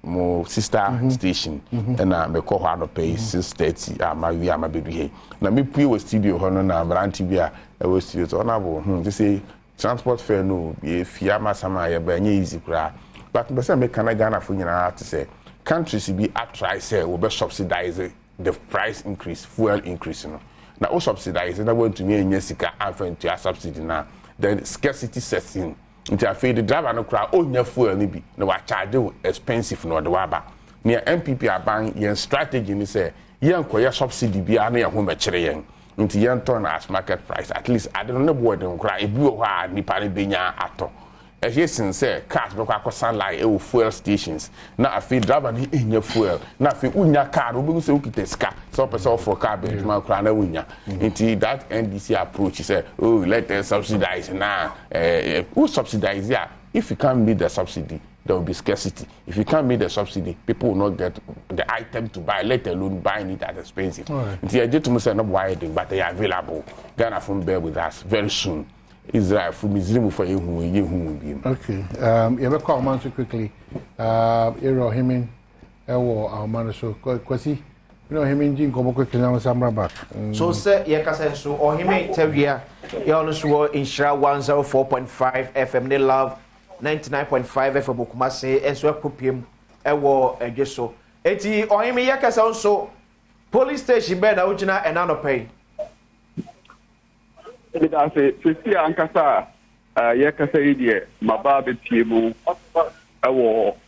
a police station. I walk to so through Muankasa. As I say, okay, a higher voter population no so yɛka baabi a ɛwɔ soro paa ahanso ɛka ho bi nti ɛha no maba bɛfia no pɛi. Okay, eti so far nipa sɛ na ɛto aba wɔ na sɛ na si yɛ kasa ɔmatumi ato. Yo, sisi a meka sɛ nipa dodo ɛwɔ ha wɔ mutumi to aba a yɛyie no ɛyɛ apem ahansia ɛyɛ 1,006 na meka sɛ yɛ anɔpɛ yɛ ankasa mene mpanimfoɔ a wɔn hwɛ abatɔ no so ɛdi nkɔmmɔ no na nipa ɛbɛyɛ sɛ aduanan ɛdeɛ ɛsɛ a wofie ɛkwan sɛ nipa mɛto aba no wɔn aba abɛto aba ɛwɔ ha anɔpɛ yi na wohwɛ wɔn a wɔwɔ ha no a pii no nso ɛna aba wɔn nso ɛba abɛto aba no na mɛka sɛ ɛnhyɛ da nyɛ sɛ obi ato santi wɔ ha a wɔn ba abɛto aba no na emom nipa no baa yɛ esan sɛ ɛyɛ abatoɔ baako pɛ ɛna ɛkɔ so ekyi no ɔbaa yɛ na wato aba no na wadan na ebi kɔ nti abatoɔ no deɛ ɛkɔ so hyehyɛ so paa ɛwɔ ha. Baabi a wɔsɛ nɛ wɔn na ɛbɛto aba ɛdɔɔso nti emisa bambɔ mu te sɛ ɛhɔnom.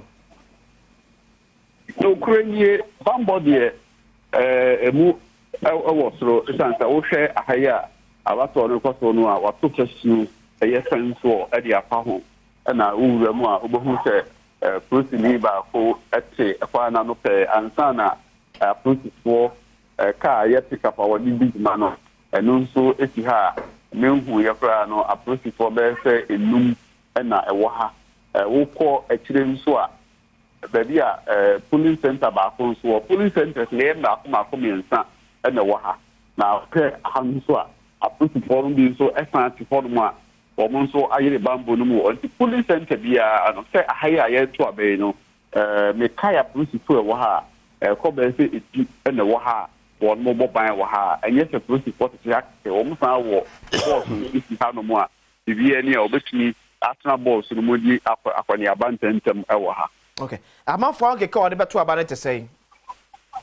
Okura nie ɛnɛ ɛyɛ adwi so gyada ɛnɛ ɛyɛ adwi so gyada na wohwɛ sɛdeɛ medi ka aka sɛ ɔntoo sante wɔ ha na ɛyɛ abato a nipa ɛyɛ by election a yɛto ayi na hyɛbadwa ɛfoɔ ɛwɔ ha na sɛ na hyɛbadwani wɔ ha obiara ba a ɔbaa yɛ ano abɛto naba no wɔ kɔ nokura nie aha nipa a ɛba ha no nhun sɛ nipa na ɔba ɔmoba na ɔmokɔ ɔmoba na ɔmokɔ ɔmoba na ɔmokɔ obiara baa yɛ ano akɔ akɔto no aba obiara di ha nso a ɔbaa yɛ a mɛka sɛ mpanimfoɔ hwɛ abatoɔ krataa no mu a ne din anim obiara din wɔ mu afei petition nso a yɛde hwɛ agye sɛ obi to mu ansa na yɛama no akɔto aba no ɛno nso obiara deɛ wɔ ha bi a mpanimfoɔ wobaa yɛ a yɛhwɛ ɛwɔ no na watumi akɔ akɔto aba no ama no ayɛ nti mɛka sɛ abatoɔ no deɛ ɛfɔ so kama penkye mente me ho ase ntotoanan mu biara ni hɔ a ɛkɔ so ɛwɔ agye so baa election mu hɔ a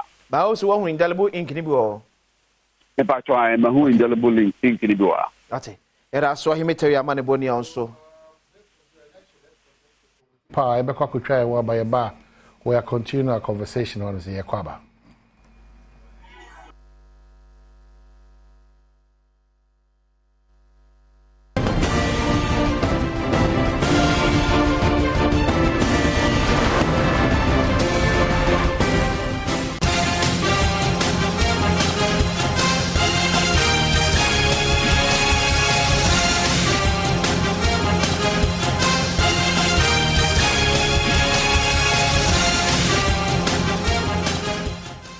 Promote power jumadie adwumaku asasene eye Dedel spices taste day inside.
promote power dwumadie adwumaku asasene ejebo ejaba be Dubai election ye hwe no se ye be ni apo obi ahye onmonyafo John Ampontwe Kuma former member of parliament ma de hye wo adweso abato mpesuaso no ene na abato commission kenken na ba besie 30th of April 2024 but adweso de oba obi a onim oman abato abakosem bia nim se wo ye old time constituencies no ebia enka na ye fe no adweso dwaben until 2012 year ye chemu ema dwaben eden ho ma adweso eso ebabede ne ho na abakosem hwemu a uye 1992 abato ya ye to ya NDC amyoko edimu enkunimo pani Mohammed Abwache edimu enkunima from 96 to the last election year ya oyemem no MPP amyoko ena edimu enkunim ese free nwanyafo kwasi egeso ebesi John Ampontwe Kuma eso omunyina ye MPP adehiem but this time yema ne sai ngwa kakra eyese MPP nankasa mu na ese achemieno ma ekonkese nene ekoso ne wo edweso election mu no abegino mo eso the candidate for the new patriotic party and a former member of parliament on a ticket of NPP you call independent and they say abato nankasa ababegina omo eso ba hwemu dia enipa nsia ene ko akanse mu miensa ejina on the ticket of a political party miensa eye independent ye hwem so man about 90,000 and abeto aba ene dey ewo dweso out of the about 180,000 population a war abato empesuare eso this a constituency a war about 14 electoral areas enti emu esunye pa enye constituency ketwa ade ba ko obi ade bo no samrane eba ononyamfo aduomi ene ne wogina on the ticket of NPP obi e kan wasem yakwan because ade ba ko a amanfo wo adweso constituency epeye pa eye akwan ehonsem oka one of their priorities are edimu ye papa enti abona ekododo ne nyina between ononyamfo aduomi and the new patriotic party ne nyina aye nipa wahwa aboama akwan yo akosiye ewo abato pesua ne som and I know the last rally ya NPP ameko ye and I know memre da no the minister for roads and highways ekachresem in the whole of the constituency omukuta about 32 ongoing road projects here started from 2017 to NIA. So quick man penfo miensa ye content kro e wa bato mpesua so e na Adom TV so e da hodom no kwabena owusu aduomi Fredua Ajiman Joseph and Fei Atakura Joseph we ni pa miensa mo ejina se content kro e wo edweso abato mpesua na abato a eba so yi and your independent candidate say miensa 3 and miensa so jina on the ticket of a political party it's nipa 6 ena so owam so mujina on a ticket of political party so eniem Osei Esther CPP Kwabena Boateng NPP ena Beatrice Boache LPG obana I see yes it's in so nipa miensa no so ejina for political party it's so far nipa sia na eko eti we have said na my but me quick na fa nko sene abato akoso wo edweso said the simi etiem so you counted from 1996 abato ya ekoso ewo edweso na enipa nan enegina premra hyebadwa akonya no eye akwasi osei agei nipa odi kan ewini seat ndema NPP amyoko ewo sa abato mpesua nso no onya 63.20%.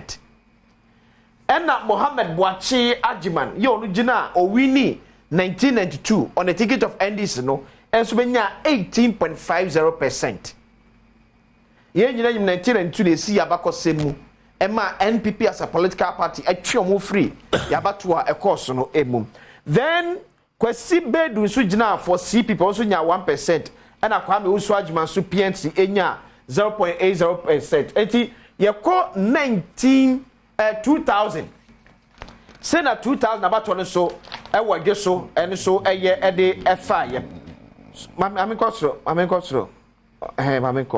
so ye ba eye 2000 abato no enso a oru akwasi osei eje ese gina mu ma NPP amyoko no mu ebiem this time about 78.80%. And NDC cover a different candidate. Kwesi Edison also dropping from 18% to 17%.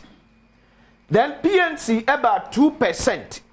And NRP, National Reform Party, so yes, also about 1%.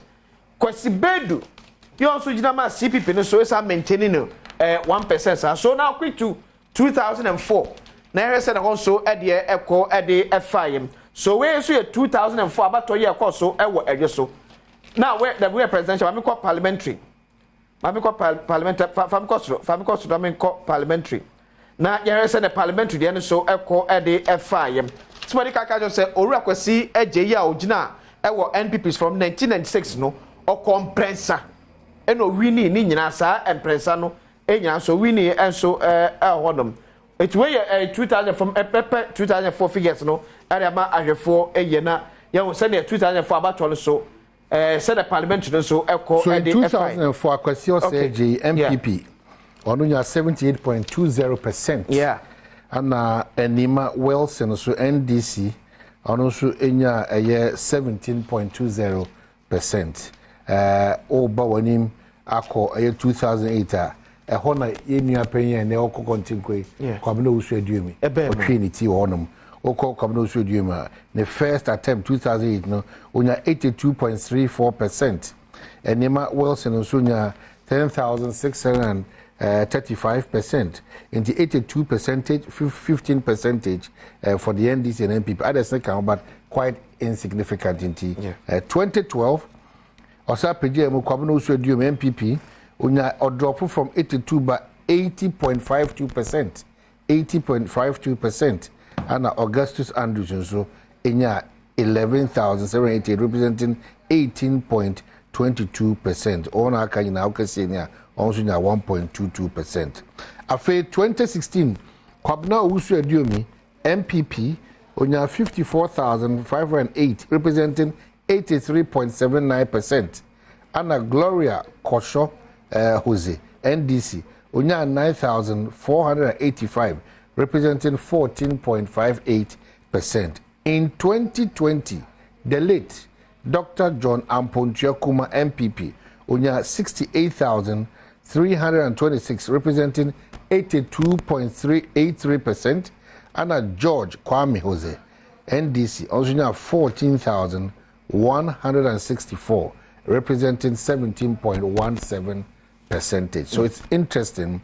Both sides, depend on the total figures. No,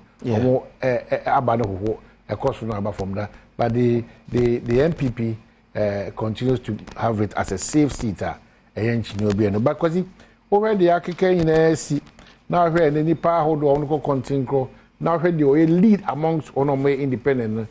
In this case, and the background is a mixed feeling about with bitterness, about with a certain feeling of I've not been treated well, about it it's a payback time, about it I'll show you where power lies because this is a man or no free deputy ministerial position or could join a construction firm. Out of this, they acting as a construction firm, no crown as a pianist in chain. Which means that we're losing a Juma because of this election. So clearly, there's a certain level of bitterness and pain and anger.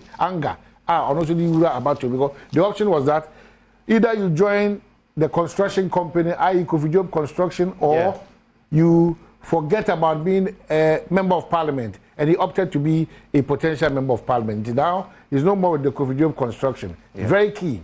And Sana Makai also said, within the MPP, even in the Justin Ankasan, there are issues about Kwanya Omofaso Musun, Iruediumi, Etunche. But then, now any electoral commission for Kasama for Ninkomowe, Dr. Sebo Kwaku, we are. Then we can have this conversation and then move straight to Ashanti region, just to be precise. Now, Eddie and Common Kaza. Dr. Kwaba, Bokode. We are now so has a true form, Bokotoko, true form. Tina duka daya. Tina buko pepe. Bejini se mujina mu aje so. Ma bibia e crowd bibia na kwem. Nyamada woman, Bibia, I got more much idea. Oh, Musha Sebre And upon on song. The Bibian and the Quaso. Nyamada won't be a coso. Montimia cover about 12 or 13 or 15 localities in a. By your day. Miamia, I said 12 in a Montima cover in a. 204 policies to be attacked and never much idea. Okay. Eti, Billiban and Modi about 20 years. And you men who near that's why we near kind near pollution near the president. Okay, because we will be much so far, we will be able to be a doctor there. Yes, he said, Doctor, you have material said here, you mean I am Saka. How much I think next day, oh, okay, okay. Okay. The doctor say, well, yeah, but of the okay, doc, that's for now. You are really on time and on point. Yeah, you baby. Yeah.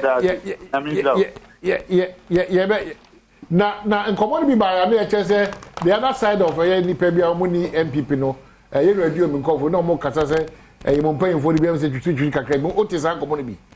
Until I can baby. Monsieur Radio in cover no, they raise issues about a Yama church to treat Cacabia about Moses Baby, the BM down. Among the I wouldn't say about what yet. About to be anywhere you will be answered in the allegations never back. Okay. Baby, I know I say, because will be back on you go for now, your wall listen or more listen. If we will for you, say, listen to the mom that I had. And yet, one that indicate against the names, you know. There also be a name now, yes, no matter than and none and mechanic is in them until me won't be. But Monko for no, will be painting. Have you given them the necessary warning as to how they should conduct themselves about to break? This time, what we have told them is Obi Boom has against him. Now, some of it's him around to the police for the young man. Or Martin the police for Booby, the we are there for that. The woman are buying now by no account. Now, your polling stations will be much as a result of the numbers, Nana. But, baby. Your polling stations be much as a result of the numbers, Anna. Oh, sir, to say especially that one has been 204. Okay. Baby, and why more than 750. Okay, oh, my Mr. Doctor. Doctor, meaning a bimu a bisasa nancy and I say, easy say, the machine be I say, obsolete as a dear DNT, a copel from Babishim. And I'm on 4 bisasa near the Quack by election in the a won't teach him, yeah, and can ye. Mubabe Sacramento ahead of 2024 elections in one. Up to I come out of here, 2012 BB, and yet on 2020. Okay. 2012, you should be no, I don't know. I don't know what back I know in company. Yeah. But the issue in 2020 in the company. Okay. You usually and since 2020. The old one and you soon and I hope to take come out. Okay. And so with the other, so 2020 over top of the winner. Fast, and I'm what? Yeah. The 2020, the and only you observe the 2012, the 9, and don't know any camera photo because of introducing facial recognition, and only to me, man. And the 2012, the year 2020, there. Okay. Are we going by ink and I say no ink? There's indelible ink. Okay. All right, so yeah, that's it. Dr. Sribo, I'm just saying, Brother. Is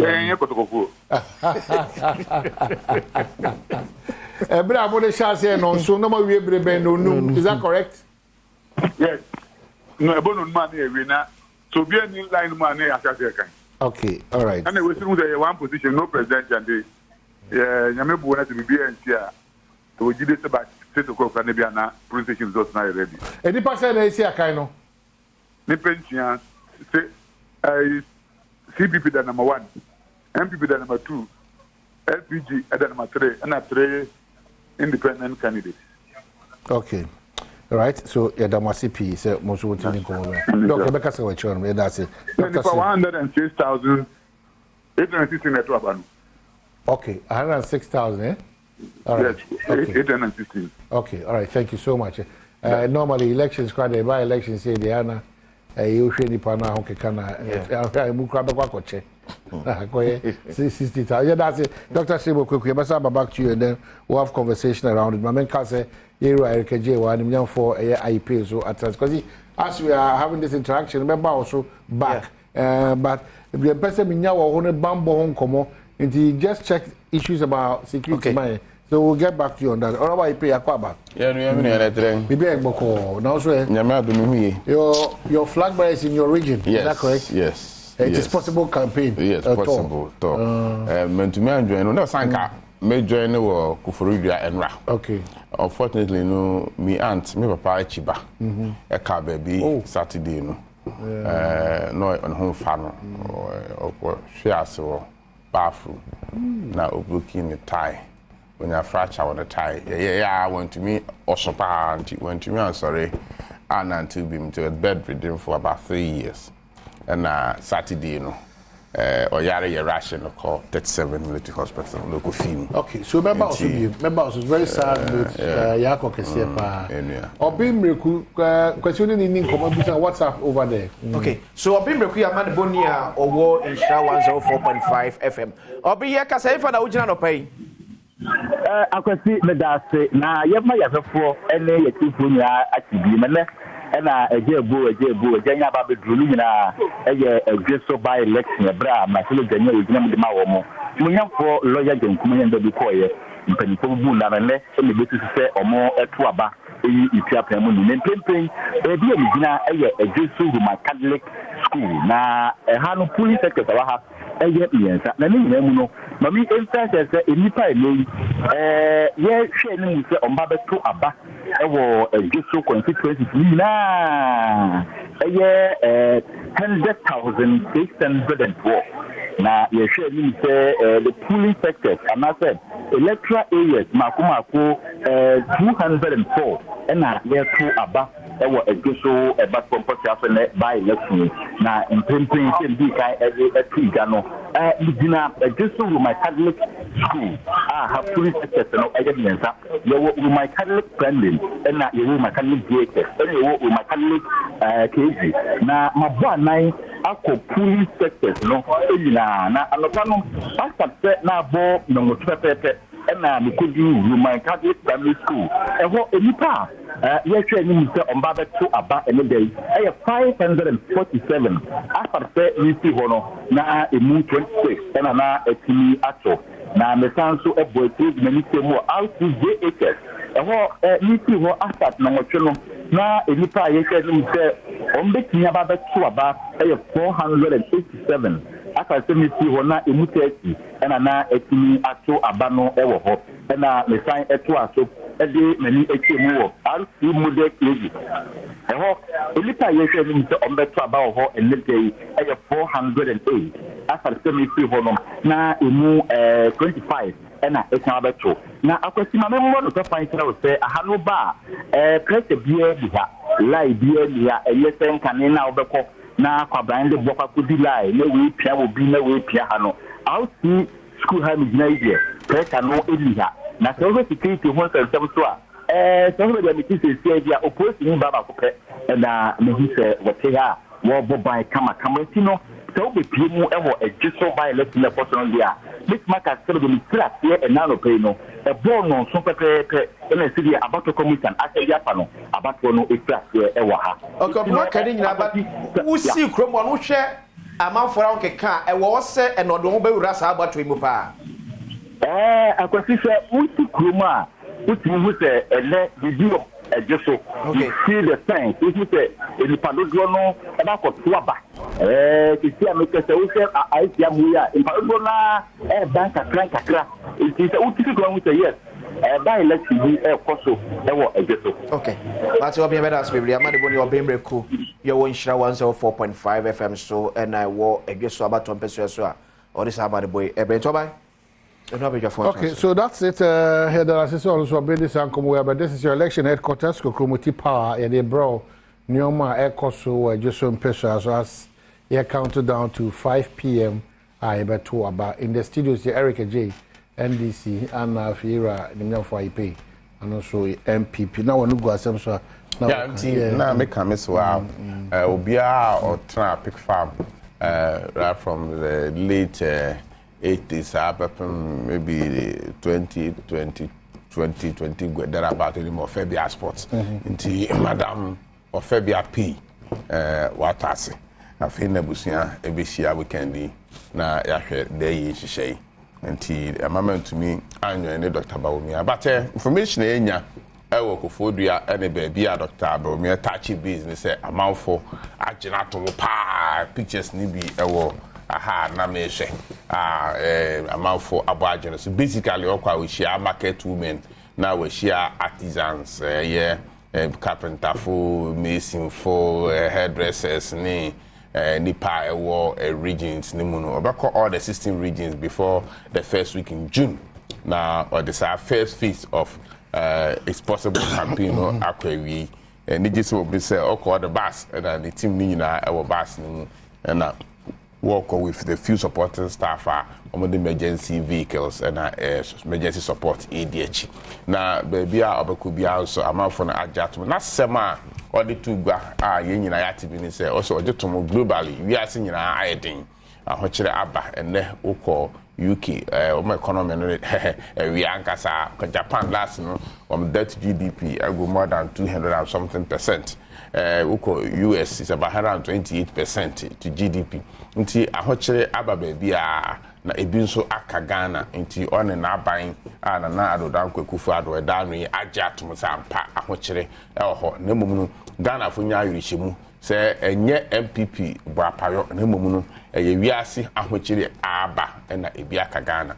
na niama efiase get better enuoma ekoso nyina aba fam economic indicators nyina is getting better nti Ghana fo nto aba ma Dr. Badwam na omra no beto aso asamba ko kan ya meri jehu pa ne se oso obobehwe se yen mineral resource bia ebenya no se even at all private participation kra be ma ebe Ghanaian na ebe 100% Ghanaian o ha ba ko aye won se ye mineral resources any young organizations are edimu edisika benyina most of the owners because shareholders no are not Ghanaians into be who say edu say repatriation of their dividends to their various countries infrastructure wonya no so ade ko nkruma na ma yensi de no ho akire na me hia me tie economic professor bi so ade na cd e ba afema na esan kosoro bi mu o see this season season investors we foreign investors in Ghana and repatriate or profit or dividends at their common countries. No more repatriate, they don't repatriate CD. They change the CD to dollars. No more repatriate. Until Basane they are watching about CD no so. Until Dr. Badwam and the MPP are buying a bomb say you be change the situation. Nanyama Aba ye. Me by me for Joy Prime. Mo sister station and me call her pay 6:30 my we am be here na me pui was studio hono na branch bia e was studio honorable they say transport fare no be fia masama ya ba nya easy kra but be say me kana Ghana for nyina to say countries be try say we be subsidize the price increase fuel increase no na o subsidize na want to me nya sika afan to subsidy na then scarcity sets in nti afei the driver no kra onya fuel ni bi na wa charge expensive no de wa ba near MPP aban yen strategy ni say yen koye subsidy bia na ye ho mekere yen nti yen turn as market price at least ade no bo de kra ebi wo ha nipa ne benya ato ehyesin say cars be kwa sunlight e fuel stations na afei driver ni enya fuel na afei unya car obi say ukite ska so person for car be ma kra na unya nti that NDC approach say oh let them subsidize na who subsidize ya if you can't meet the subsidy there will be scarcity. If you can't meet the subsidy, people will not get the item to buy, let alone buying it at expensive. Nti eje to say no why but they are available. Ghana from bear with us very soon. Israel from Israel for you bi. Okay. You be call man so quickly. Ero himin ewo our man so kwasi. You know himin jin ko quickly na samra back. So say ye ka say so o himin tawia ye ono so in Shira 104.5 FM ne love 99.5 FM Kumase enso akopiem ewo edweso. Eti o himin ye ka say so police station be na ugina enanopay. Because sisi ankasa ye kasa idie maba betiemu ewo RC police station ewo so tumu ankasa ejan say wo hwe ahaya voter population no so ye ka ba bi a ewo so pa ahanso eka ho bi enti han maba betia no pay. Okay, eti so far nipa se na to aba o na se na si ye kasa o matimi ato. yo sisi a meka say nipa dodo e wo ha wo mutumi to aba yeye no eye apem ahansia eye 1006 na meka say ya no pay ankasa menin panifo a wo no hwe aba so no so edi nkomo no na nipa ebe se edianan edie se a wo fi afa se nipa meto aba no wo ma ba beto aba e wo ha no pay na wo hwe wo ha no a fi no anso e na aba wɔn nso ɛba abɛto aba no na mɛka sɛ ɛnhyɛ da nyɛ sɛ obi ato santi wɔ ha a wɔn ba abɛto aba no na emom nipa no baa yɛ esan sɛ ɛyɛ abatoɔ baako pɛ ɛna ɛkɔ so ekyi no ɔbaa yɛ na wato aba no na wadan na ebi kɔ nti abatoɔ no deɛ ɛkɔ so hyehyɛ so paa ɛwɔ ha. baabi a wɔsɛ nɛ wɔn na ɛbɛto aba ɛdɔɔso nti emisa bambɔ mu te sɛ ɛhɔ nom. n'okura nie bambɔ deɛ emu. ɛwɔ soro esan sɛ wohwɛ ahaya a abatɔ no kɔtɔ no a wato kɛsu ɛyɛ sɛnsoɔ ɛde afa ho ɛna wowura mu a wobɛhu sɛ prosini baako ɛte ɛkwan na no pɛ ansa na aprosifoɔ kaa yɛ pikapa wɔde bi dwuma no ɛno nso esi ha a menhu yɛ koraa no aprosifoɔ bɛyɛ sɛ enum ɛna ɛwɔ ha wokɔ akyire nso a baabi a polling center baako nso wɔ polling centers na ɛyɛ mmaako mmiɛnsa ɛna wɔ ha na pɛ ha nso a apolisifoɔ no bi nso ɛsan te hɔ nom a wɔn nso ayere bambɔ no mu wɔ nti polling center biara no sɛ ahayi a yɛreto abɛyi no mekae apolisifoɔ ɛwɔ ha a ɛkɔ bɛyɛ sɛ etu ɛna wɔ ha a wɔn mo bɔ ban wɔ ha a ɛnyɛ sɛ apolisifoɔ tete ha kɛkɛ wɔn san wɔ bɔɔso esi ha nom a biribiara ni a wɔbɛtumi atena bɔɔso no mu di akɔneaba ntɛntɛm ɛwɔ ha. okay amanfoɔ nkeka wɔde bɛto aba no te sɛn.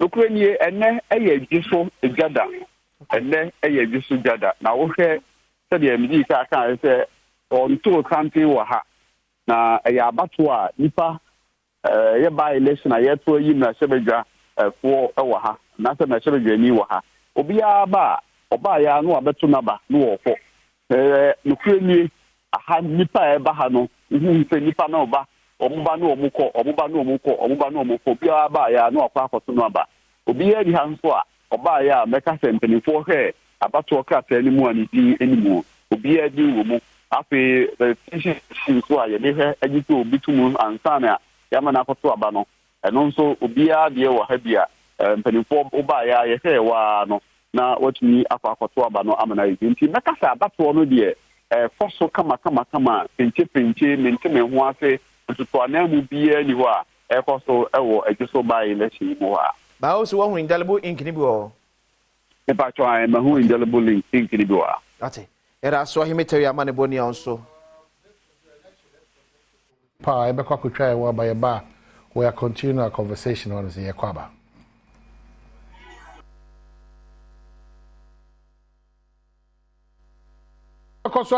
this is your election headquarters Kokromoti Power. The ECOSO Ejeso by election and 170. But Nipa Makumaku Insia and ACSA Akan, New Patriotic Party, the CPP, and LPG, and 3 independent candidates. And also account. I'm going to walk us through the phase again. Quickly. CPP, the Esther Osei, and Echo. NPP at the Kwabena Boatin, lawyer go, lawyer come. Okay. And LPG the Beatrice Boache. Okay. Then the 3 independents no Kwabena Osu Eduomi. Frederick A. Joseph and Afe Atakra Joseph. Okay. And also a continental Siawi and over 100,000 voters and a work when just on the Swaba. Actually, Pobedi John Kuma. Okay, so you're back to Eric. I don't know why the NDC decided not to be part of these elections. I didn't hear. That's Jedika Mechiaga na Fugina. Na Menfanchia, ma Professor Jenano Pukwajima. I'm say, Meshe Krate. We know if people have been praying. Economy Times. Economy. Nano Hanetro. Say, editorial, yeah, almost say the Women Development Bank. Once Asia UPS in Anono. Prof Nano Pukwajima can say Ghana ma almost a millionaires ye. It said the Oba Krum higher Bobo Nipa a show more or mine in a cabinasa until one year the other one shot until my deal. Until or no idea about wasting any people pan say why you ba and that's what kind of want why you ba me come down what o CPC no nim die hiama ne nuanom ma no obe make sure say ono asobi one mahama ebe ye adwuma but not driver's mate on the kind also onye obi betray mahama obe make sure so on be establish women development bank ya 100% no man be ye adwuma wo na botaya ebe ta akiri ni say ye be resource ma ama emba so a big time businessman okay ye ma me mo di bodwa sudwa ye be pa akwanya amomonye sika che omodwadie mo say kane no na this banks ya Kenoforiata ne nanado mo begu ni what's the name okoye petemu anagu indumo wo bi ni de keka ho omo ana na omo so dwadifo na sen but ene opa ma me na wusuma hinkro market na ma nko commercial bank CBG so kwa ko 1000 Ghana ye fa ma no so we are coming specific for your mama no mama so I think that policy no we commend Prof for such bold initiative and I believe strongly say with the character of John Dramani Mahama ya obi anim so ye no kwafo no it is possible nti e be ba be o man na paper nso mi san hu ade foforo bi we chiro jusun 7 de jusun meko bizo Ghana for asem de say jusun de no asem obi o ma say pensioners alarm as what International Labour Organization depleted but that's not a very few to say against it. I don't hear enough. I was watching a video from your site, Joy News. Yeah. Reporter no that fair guy, me name in there on the quiet story. I think I know my press abi wo. What they are saying is by 2036 na ai sikasema bosnet se Johnson akoko. Wọ́n say ade bi wo ho a ye kana ya nkani ya kwa na o kan ho me de bia me ntua senet. Who do you believe the institutions net and I believe these people and after watching the video no me tie de na opani ne kan he admitted say yes there's a challenge but that doesn't necessarily mean say by 2036 you know they can't pay so what am I say so what caused the challenge at the end of the aba hina na ye wo na hina na ye kodu. And you know that we have ngofo mo ye adwuma wo senate ne yakeka ho omoba na omo kan sem kire kokoa mu a you could see say Pharisee for na di ngofo na bro e dey na ma omo pa mo owura ten kran no bone be no ye but that one is it for you to know me nye Ghanaian why na my senate sika na omo tete na my pay for the bia be fair mo pension mo fa ni pa na mo ne dia mo ni timo breze Ghana for ten kran kwa na ye pa mo na mampani kasamafo san twiro letter e de be pa ho achew krata na owura ya na brofo ya santi be die tu twiro ye no wuni ha na de chen ya yuji na he san issue another statement post to ye so onye eboni bia then e ba na but what's the problem with that say omo de abusuaku na omo ye na ehu edurumre bi se de osafoma afoba ekoto senator no say de e wa japade document no no was some executive. So the question is, where can you be with us? Ratting crime. The question of so qualified. Oh, massa. Mama, simple. Mama, I am a politician. May they say about power? I may say electoral commission. I'm a pay. And they can't many Peter Pia Hennebeko. Say a TSCA, John Mahama Babim. Na ye de Eric officer na yakoye me senate deputy director ye de me assign rank a hodo pi ho akotena obi achi o kwansima ye se de wo ho no ya woni nkonsa asimasi ana oni nimdie bia o da sector na political interest in tie de ne koye no o me take over e to da enu ne gu adwuma no there be now the agitations was senate if it's about who go through the process they are fine but the competence of the person that is where you can come in from. Yes. So the work Uratin Crown was doing, no, then I'm on my permanent this time. And then I'm a International Labour Organization. But the here say, yes, Ghana for Senate, you insurance kakra the two was said they be at Achonko and Jemua, Ubenya BBA. By 2036, young here Senate intimate pensioners. Some mu do. By 2036, we fear now. Some are now intimate now. I know him. It is a now a Senate contributor or that and once the account. Inti wapomudin see a chiba. Nasa or mine yet to tuna saram say. You think you need not to be giving much attention.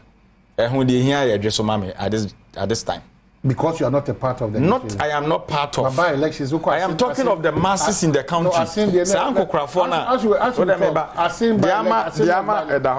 Diama make pension for one sem. You will be on a lifetime in our my Ghana no some you a training teacher. Or call retirement in a country and do 2,000. Kakran na senate near that farm managers net any demand about some such a person and obekomi be no kidney problem. Kakra ba no de ye no ho. Na okotesa asem we na ya kan fascinate ho onim se no kwetimi kuno ana so my issue is mo dey aban ba ko mo bedi akonwa all state institutions will be equal from and say onim se PBC agu onyawe PBC for the past 8 months ni agu ye ntua workers ka the whole cocoa season of this year PBC into one bag. They are so corrupt, this government. Inti mo dey aban ajapade bia edija mo bia egu mo private companies in the what sort of people are we dealing with? Okay, so and then Cocoa Board from 2017 till date, Afibia Cocoa Board Boka. Last year, Cocoa Board Boka is it not 4.something billion? In this year's budget, there's a projection say Cocoa Board Bessia Boka 2.6 billion. Now, Kwabana Santima, me musa question. Some multimedia Juma Kui, Eya Wodia. Na Fibia management eye budget we na de ashim safu we boka obna nka dwuma na obe mesa ba so da bi yima no we Ghana ni nka na obe but that is not the picture as you are painting. What is the picture in France but it's not as you are painting. No, I have everything here. But open research authorities now. It's not as you are painting the picture. Tell me the picture. Okay, so I'll get back to you on that. I just saw it Zamanko. Oh, I just saw party is your position is yanku. The camera menu John. Me man yako nene busia baby obi anyame fa ne currency. He was a friend. Baby obi anyame fa ne si na the party no am sempeni fortuna say ye hwe kwan ya John Faso dan to ne benkum na nemu ya kakra. So as political party yenso ye tin ye mabi ase no we decided say ye mfa ye ho nhye sabato no enti ye twe ye ho free and then about when I could MPP for now, so no more trauma. But I mean, I support the decisions a party in the CM fire hunshim. Once John Wee and near my neighbor who the na want to mean and call for can the way more can the autopsy report who can. Yeah, why by Diana Tima. Nothing near Coaco Kayobi out. It's now we thought, say, or Monkwan air connedia, a mubejo. Sa Kruma don't be anywhere. Inti ya nearby Rebecca wants me. But we wish them well or more elections in Nina. Say, Nanado don't go for Adone, Alaji Baumiako. No, young Kubins no more can answer. And I want to say, Moko can answer. So, my day. Me, one say, Nanado level now we're doing, we're trim president or a king. One day, or a king. Or Henny or Hempon. Ghana is all Hino Dimo Pan and Nanado. Level now one will trim. I would be yet for by you with trouble. Into ocean and lifestyle in the sewer or leave you off later, which means a DBA dinitrim them. As an of sorry, I just say Uncle. Now no cocoa jina and I and the only Urea on the Eastern region, eligible with me. I saw and you'll be any song kind of print. Young fan and tunching. Almost Hane and this is for necessary Urea do me a cheap. Na what to say? Yeah, issue official statement, party position say we supported you. Me in person, and this initiative me and I will boldly say so come to my due. But what was be issue statement? What was be issue statement? What do you mean that person to my due? Oh, me tears here, me tears is here because they are more kafan and ho on see your TB. Now MPP mo candidate crowd more than a coalition munim need, but we make na was on to mark am boating. They say crowd na say friend no kwam na boating, ya kwam boating. Nti o mo candidate crowd. So what I am saying is level na do more politics econo. It is now as if say only political party be a wa ben we are not part of the system. Omoka so omoka wo ho nyina na wrong. Nti say ne obi emra hye bedwani no any political party ma o man no nya Ghana ni ana. On that note, Nti adan na President Akufo-Addo kura timi kasa me na me ye mampani a me chiche mpuntu. But so a distributor of but so no kwa na tua 11 no. COVID levy in the fear for it. Don't do this to me. Don't do this. Unfortunately for you, well, most of too much. You have to call a spade one spade. Unfortunately for you, say, as a country, you see that language, that pronouncement, was it fair? Let me take it easy. I don't think that if you want to be yes, me pro me yes, me pro me and I make sure say he's a man to me. I understand. So and I make sure say you being a journalist meaning the ultimate. Kasa bi wo ha so it's different from Kasa o can home say different. Oh no, catch say wo no when I chiche nti that's not powers. Enya one no wonder so just so mama 32 road projects German not even one contractor. Oh well, that is where you not even one contractor. That is not fair because on one not just almost 32 roads projects. And the constituency, not even one contractor. On that note, we can say so, that. On that note, intimate me so I can say leadership in this country of late is useless. No. Because offer directive principle of state policy now. Ghana, child, yeah, was sharing equally. Political party now applies. Debut now catch me say, maybe catch me say, one out baby. At the same time, no minister Gina Simpies say, Yama 32 roads projects. I will just so. Me German off name free. Me chrome 40 levy or Mutia COVID levy. A 12 form which in Chroma 7 you are telling my people of German off say, am I in this people the way they are doing things in this country? Calm down. Then I ask you, it's very simple. Do you think that all Ghanaians were in support of your administration, what you were doing? Now, we've been a young Ghana for you. No, it's a question. It's a question. Answer that question. Ghana for support to a lot of things. Ghana for support to a lot. Me answer na me dem. To what? Can you see job because my pay because you are and the ebusa say amamo bi a baby e dey to senye. It is a negotiable president akojina baby aka say ono ama contract ono na chiche contract on tia say be say wakura asabi ba akokora mpi wo no me no we adwen pepepe enti ede na betima ye be shift here free because your man we mu and then the contractor for my exposed politically nyina no mo kwa de mutimi gina simpi so ma pose for warning eno so ade why ne asaba making manon see politicians no me person ka say na nya e china so nye that principle is what I'm looking for. You see the conversation of person you nya ho ne we won na de na no asem ni ti me ba o na no asem ni ti ene ye koto aba ye tuti adwama ma me ba na no asem no enu nti ne to abati adwama ma nti se ne yabana de oteso ne nya na no asem ne kofa ba se ene de ne nye no ena you see how you came in osu unim de beti nya na me ko but de me pese me chew ne se baby o man na dunu bumbo baby anyo me district o man I swear uko hu ye krom kwan a nya onko na se me twe fa me bo nti aden na edwe so 32 growth projects very unfortunate. I was say aden na minister asansuti mi kase me bo aden na asansuti mi kase ono no ye minister na ye to aba ma obi onye MPP ni a ontimi ma no ho kra meje road project nti na me MP an kwa Frederick enu ti na wonya road project all right pay you my answer about all issues or say nyama mienu say man paya kase on distributed developmental projects especially road construction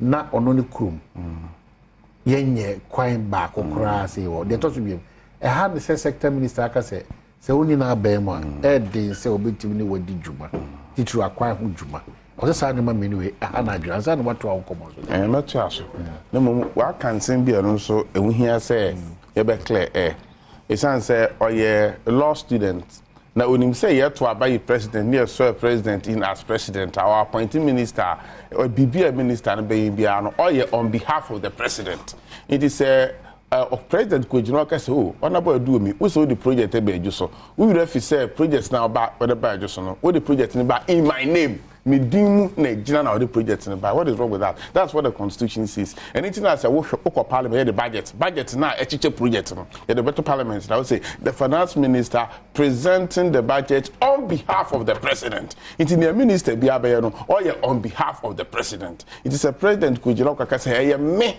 and I be a project na nya wo na the buy so say budget na the project na say on behalf of the president say Bank of Ghana for pay wo mobosia nya o musika Bank of Ghana what did you see Bank of Ghana hospital and former president Mohammed Jina baby o born who sa for hene say ono na wa see Bank of Ghana what can achievement ho nso onim ho hwe Bank of Ghana na ye o made na so it was done under his administration under his watch nti binia usua no wasua ni yi ni ye hu say nti we na say ye hu say president minister bia adwuma na on behalf of the president. That is why budget is presented on behalf of the president. You agree to that? I don't agree. So what share? So what share? Oh, what you were talking about here? You see your man I intentionally kept quiet. No, because look, Eric madam.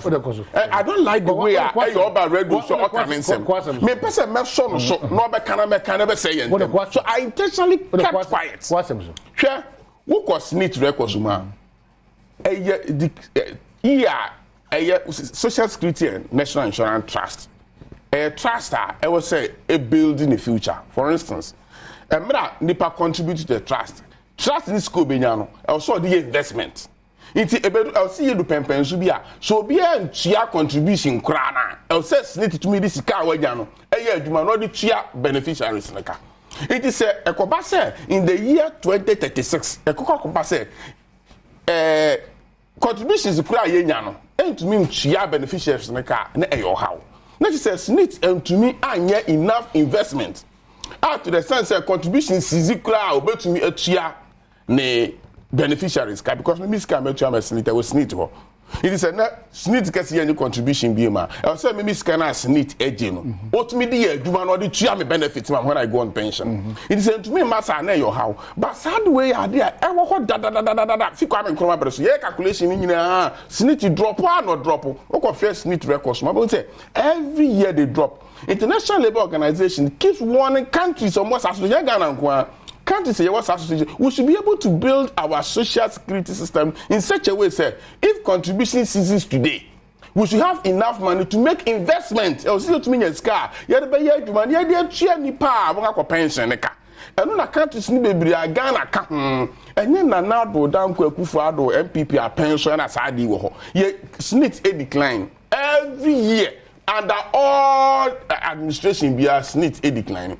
And when I was saying, you know, don't let us politicize this. International Labour Organization, I can. I can't be soon. I befa. I bet me a juma. You bet me invest contributions. I hear you. Now, to me, I say, oh, for the next 100 years, see, I need contribution. Pa, you bet me to ya workers car. One a pension. And when in summer, I was say, ye can na we see. Yende we declare people be say support any of the candidate in the juso.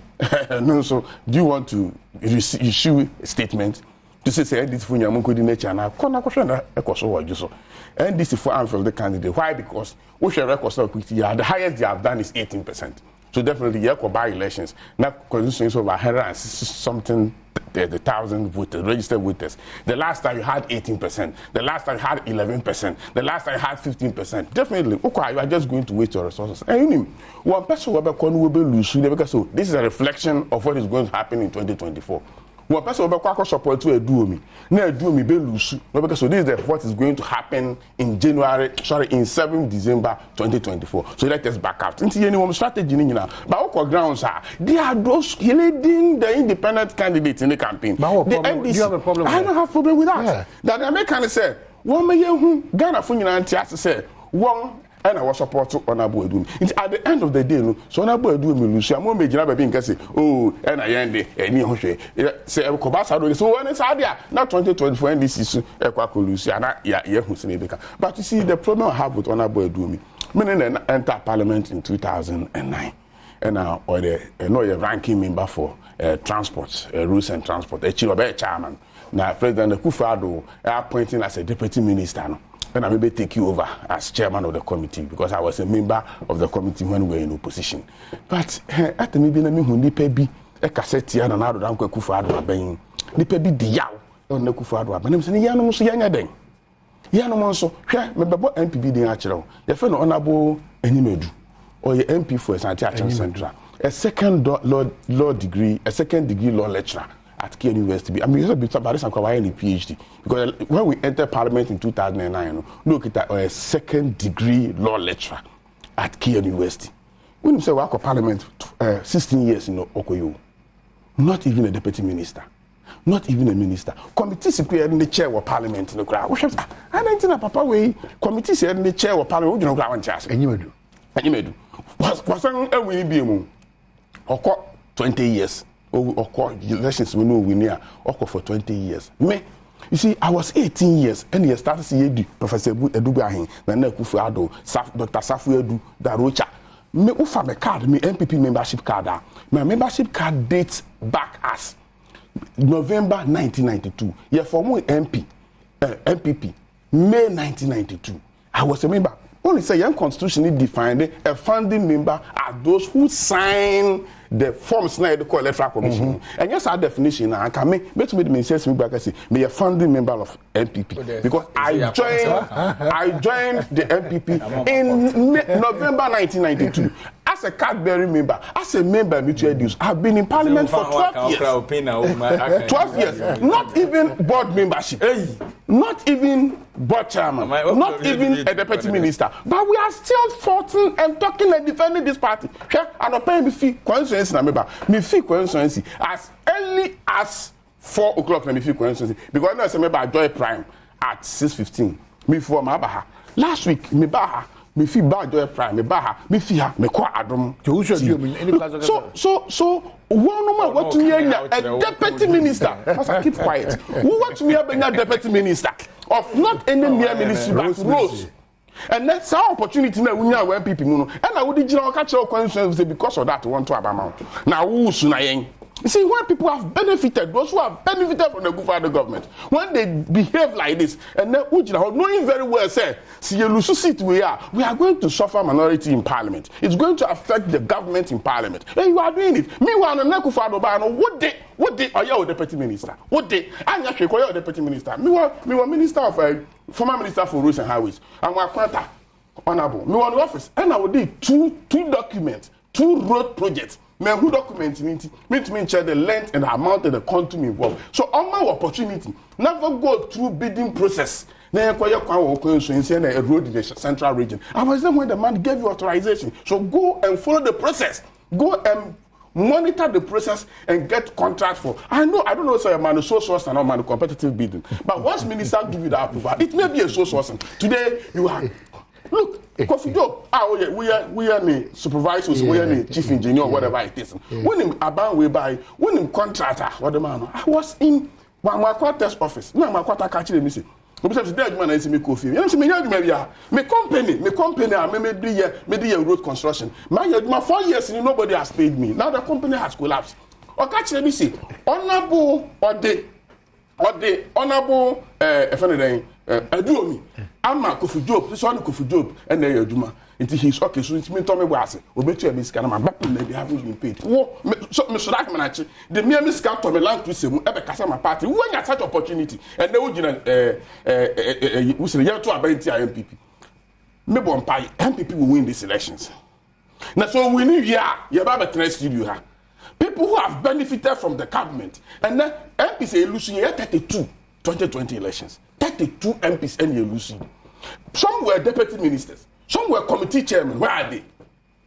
I'll see about Nanya, my papa MPP. Go to the tracker and see what Nana Akufo-Addo government has done for this country. You see, and then the people say, well, I'm me. Into your position, look, Bisa, Konako Bisa, say, Kajan one country. Nipper Mayo, Rollins and Meso. Nipper Mayo, Mess Muhammad. Today, they can't have a 3 square meal. You have a position. Someone you don't want your position now. Who may now I mean, okay, we don't Ube, Yaquaba, I continue one back to Yaquaba. Just so by Ebu. So far, what now at two about what the HF Fumesa Anglican JHS out of 595 also to Abado, Emu 30 and Aquacotum. Fumesa Anglican Primary out of 500 also to about 42 and Aquacotum. And a Fumesa MAJHS. Edipa 422 also to 24 and so for more atom. saa so na Fumeswa Chief Palace nipa 740 na sell to 66 and out as of 8:35 a.m. Fumeswa Community Center out of 672 no 41 and out as of 8:42 a.m. 80 so by election Kokromoti Power your election headquarters gusu edi echeba minisambula bre aso ya kore draw ya drop in there anope. Your election headquarters counted down to just so, and I'm sure say what was here didn't come on be a kama. Mamemfa we came quickly. Nyame adoma I was so many on the 4th of May. COP Yohonu ne papa edda from yenko etanechi. Just a second for the details. Yenko Taira Yohonu echi COP Yohonu ne father ye Pusi Penya Kwana home gym. For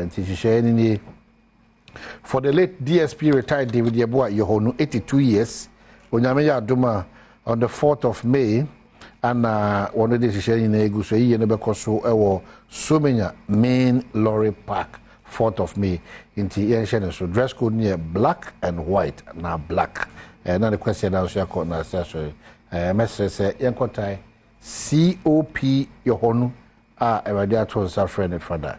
The late DSP retired David Yeboah Yohonu Yankotai na China Uncle Kata ne papa kama I mean on the 4th of May. Another quick reminder when so okomia medimia me yonko ba konso ne papa da form ye kase nti na watwe da no so me de ho hihye no ebetu dwade abam ansa na on the brighter side of life Oduru Safo a major sports enthusiast, sports manager. I don't see I say also ne na woda on the happy birthday. Come on, Eric. Oh, me say na me America so me. Na me end no. Me end no. You see, you know Eric e can see me. Sir, driver's mate analogy. And this woman tiasa. You see, when there's a vehicle moving, when it's a automobile industry, when the vehicle is moving, it's a car here. You have 3 stakeholders our kind, the driver, the driver's mate, and then the passengers. Either you are the driver, you are a driver's mate, or you are a passenger. It is a Dr. Baumias, yes, we are in the vehicle together, but 3 stakeholders. I am the driver's mate. I don't drive the vehicle. I'm not a passenger. I'm driver's mate. Now, we see. My young man, former Minister for Education, Professor Jane, on the Ghana for baby in the Muntis and Kaya, it's never a household name. So, now, Jane, on your driver's meter, and definitely she's not a driver, into a passenger, or better not anymore on your contribution, be as a kind of an. You see, she treats the knowledge well. I know you're so situated here. Dr. Bawumiesi, you have 3 stakeholders near Wakalim. The driver no Nana Adodanko Kufado. Me, Dr. Bawumiami, and the driver's mate. Ghanaians are the passengers in the car. And I open say we are allowing to that analogy. And I say we don't want your driver's mate. Some of your driver's mate will be asking him say the NDC car na ekono. Analogy no, the driver is John Mahama, the former president. And he say when your driver's mate there, I don't know your passenger. So on say on your driver's mate there, not on your passenger. Okay. Now passenger so they me would keke. Me akosi. Okay. Now Dr. Bawumia there he's been driver's mate while performing the role as driver's mate. No, see one man kwan. Now I'm pastor Kokofo the Eastern region so clear say Ghana fire ready say. All right, let's start also. Cause quickly me say for you be twegu. I just for you be no na. I just no. Okay. And I ginenti yem ko na ewe ye osum na ye ni enkomoni ye se na ye so enso ko ti afa na wa join ye gusto ehwe pese mu on Badwam or Adom TV. So quickly you said ka chose from 1996 to 2020 ye NPP amyuko na edi nkunim ewo edweso with the exception of 1992 year NDC amyuko ebegiyem and a free 1992 NDC so e win ye no from 1996 to 2020 NDC figures no munya no between 14 to 18%. Recently Roma Babajina around 17-18%. Enti sa figures so na wo o TV so aso o hwe yanko, edweso na yanko. Hello, good morning.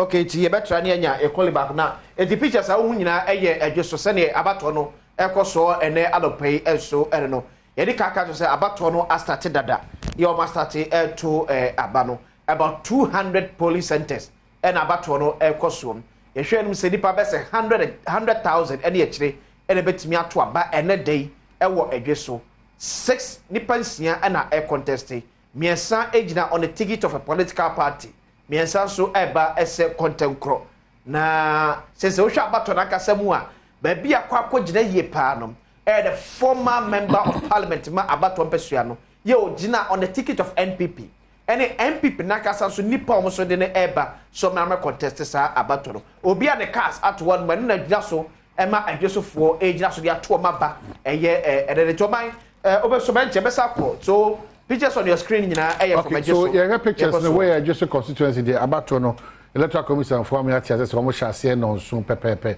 enti bibia de dana ko mo se bia ye to abare nyina no won machines bibia won adwuma e4 nyina so omo ne omo kasa you see omo ni pensia na ye to omo so abedi kaka nemum de won yi woni mpa e konkan yi pa no eye ero osu aduomi ana lo kwabna boate kwa omana so quickly now we have remember back to Eric anyway. Good morning. Hello, good morning. Good morning, Akwasi. Hey, after share na se kwaso wadu su biem. Akwasi me da se. Se na mabe pie mu ofumusa.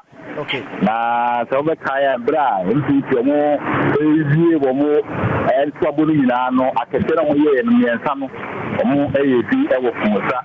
Na kete adesi e wo ofumusa no mo aba no. Ntimi nsire bebi poche eko.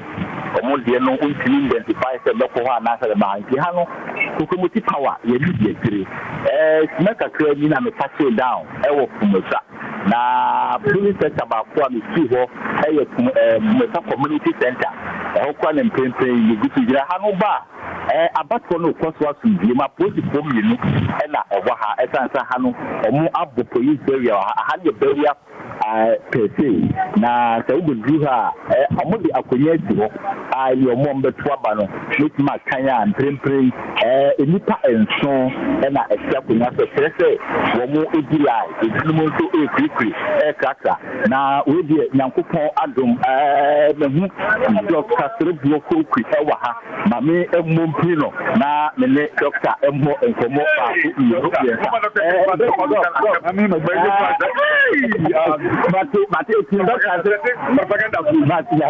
Mati se doctor 80 from the man break krabina no embo enkomo ewa hana mensia south organizer nso abetrim wa hana no mpo de nka ba tinjem fom ho na nso ne abetrim na me musa no na ne mo komo opanyi mo akwa ba adom so beju similia na mensia south Wednesday party media ka ba fede wa Oh, ja, MPP de se bebia. Ha ni China kwa MPP. Okay. Ha ni Maka kwa MPP. Okay. Me did say Manchester South organizer, the most senior organizer in the region. Okay. 24 years in service. Okay. Me did say Izune memo. Me ne kinseli yako ye kwa na su MP. Okay. Obuasi MC. Okay. Ama isi na chairman. Okay. Yene in charge of Zoo. Okay. Aye operations. It take over almost a week. If you be an oil community young woman. Okay.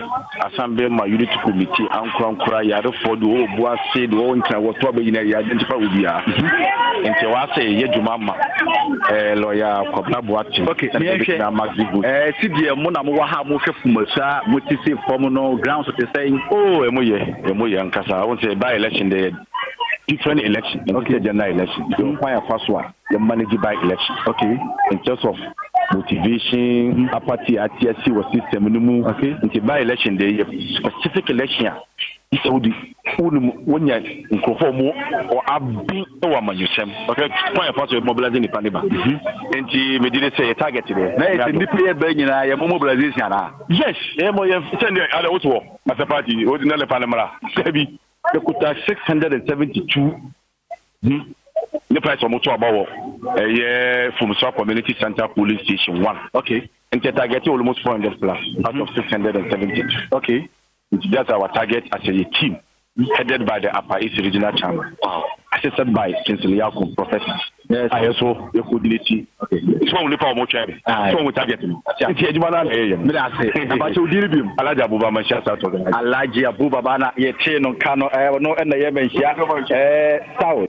Organizer, you know, after this, same kind of doctors will city. I will tell you how you know a blabber letter. Okay, when you're going to the bone come up back, you know, it's everything okay, before Sobakono, minimum Ura and Joshua, known NDC and Penfuanasa supporters, Unus of Basso Mabatuaba.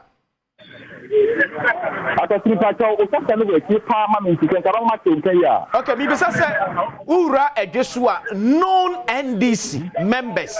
Unus of Piaso Mukatuaba.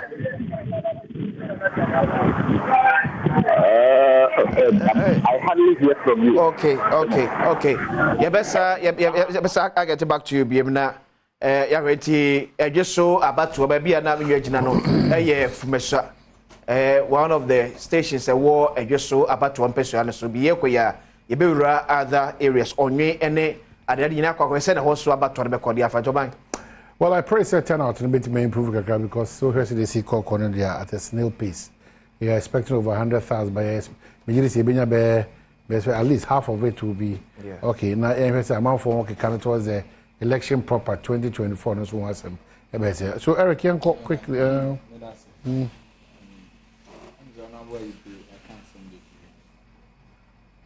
wow shaman your teenager no cry so one said the decision of me tell you day now can I say open ni na mete wase also mine na do be di akonwa ne ye ka say oye ne family and friends na ne ye ka mo movie montiase e ho aba na mo di amokeka mu because only within the circles of Nanadwa within the MPP then near classify as a BBB and Utima obetim the aboa. Enu bi nende. Nano a omoko ejeso omoko mountain platform. Uhu de we ana asenso kasa. Ahanta ni dwe kasa no woka. Mana tete asenso nya nanado. Now, okasa confirmation kire said president here okito authority everything. Nti ona kire asenso kasa ona man ko kan. And you also emphasize the same language. So ahanta ni dwe entity e na mrante na ye ni wokruma.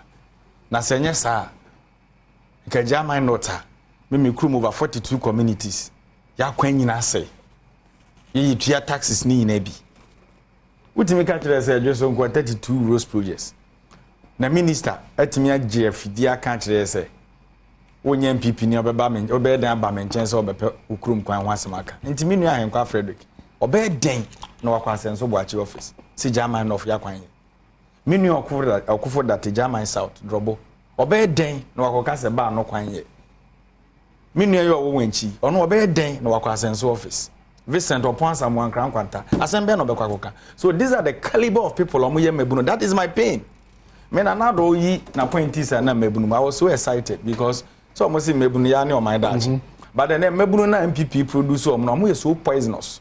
So mo anhwe yi o mbegu omo party ni say to because I say inward looking journey hunting will be a pretumi will be a prisika into beko benye wan wase mu achecheche fashion ya MPP mu no e chen Gaza ntokwa anyansafo nko a. So we are telling them we have only one Ghana and we are then NDC MPP yeah politicians.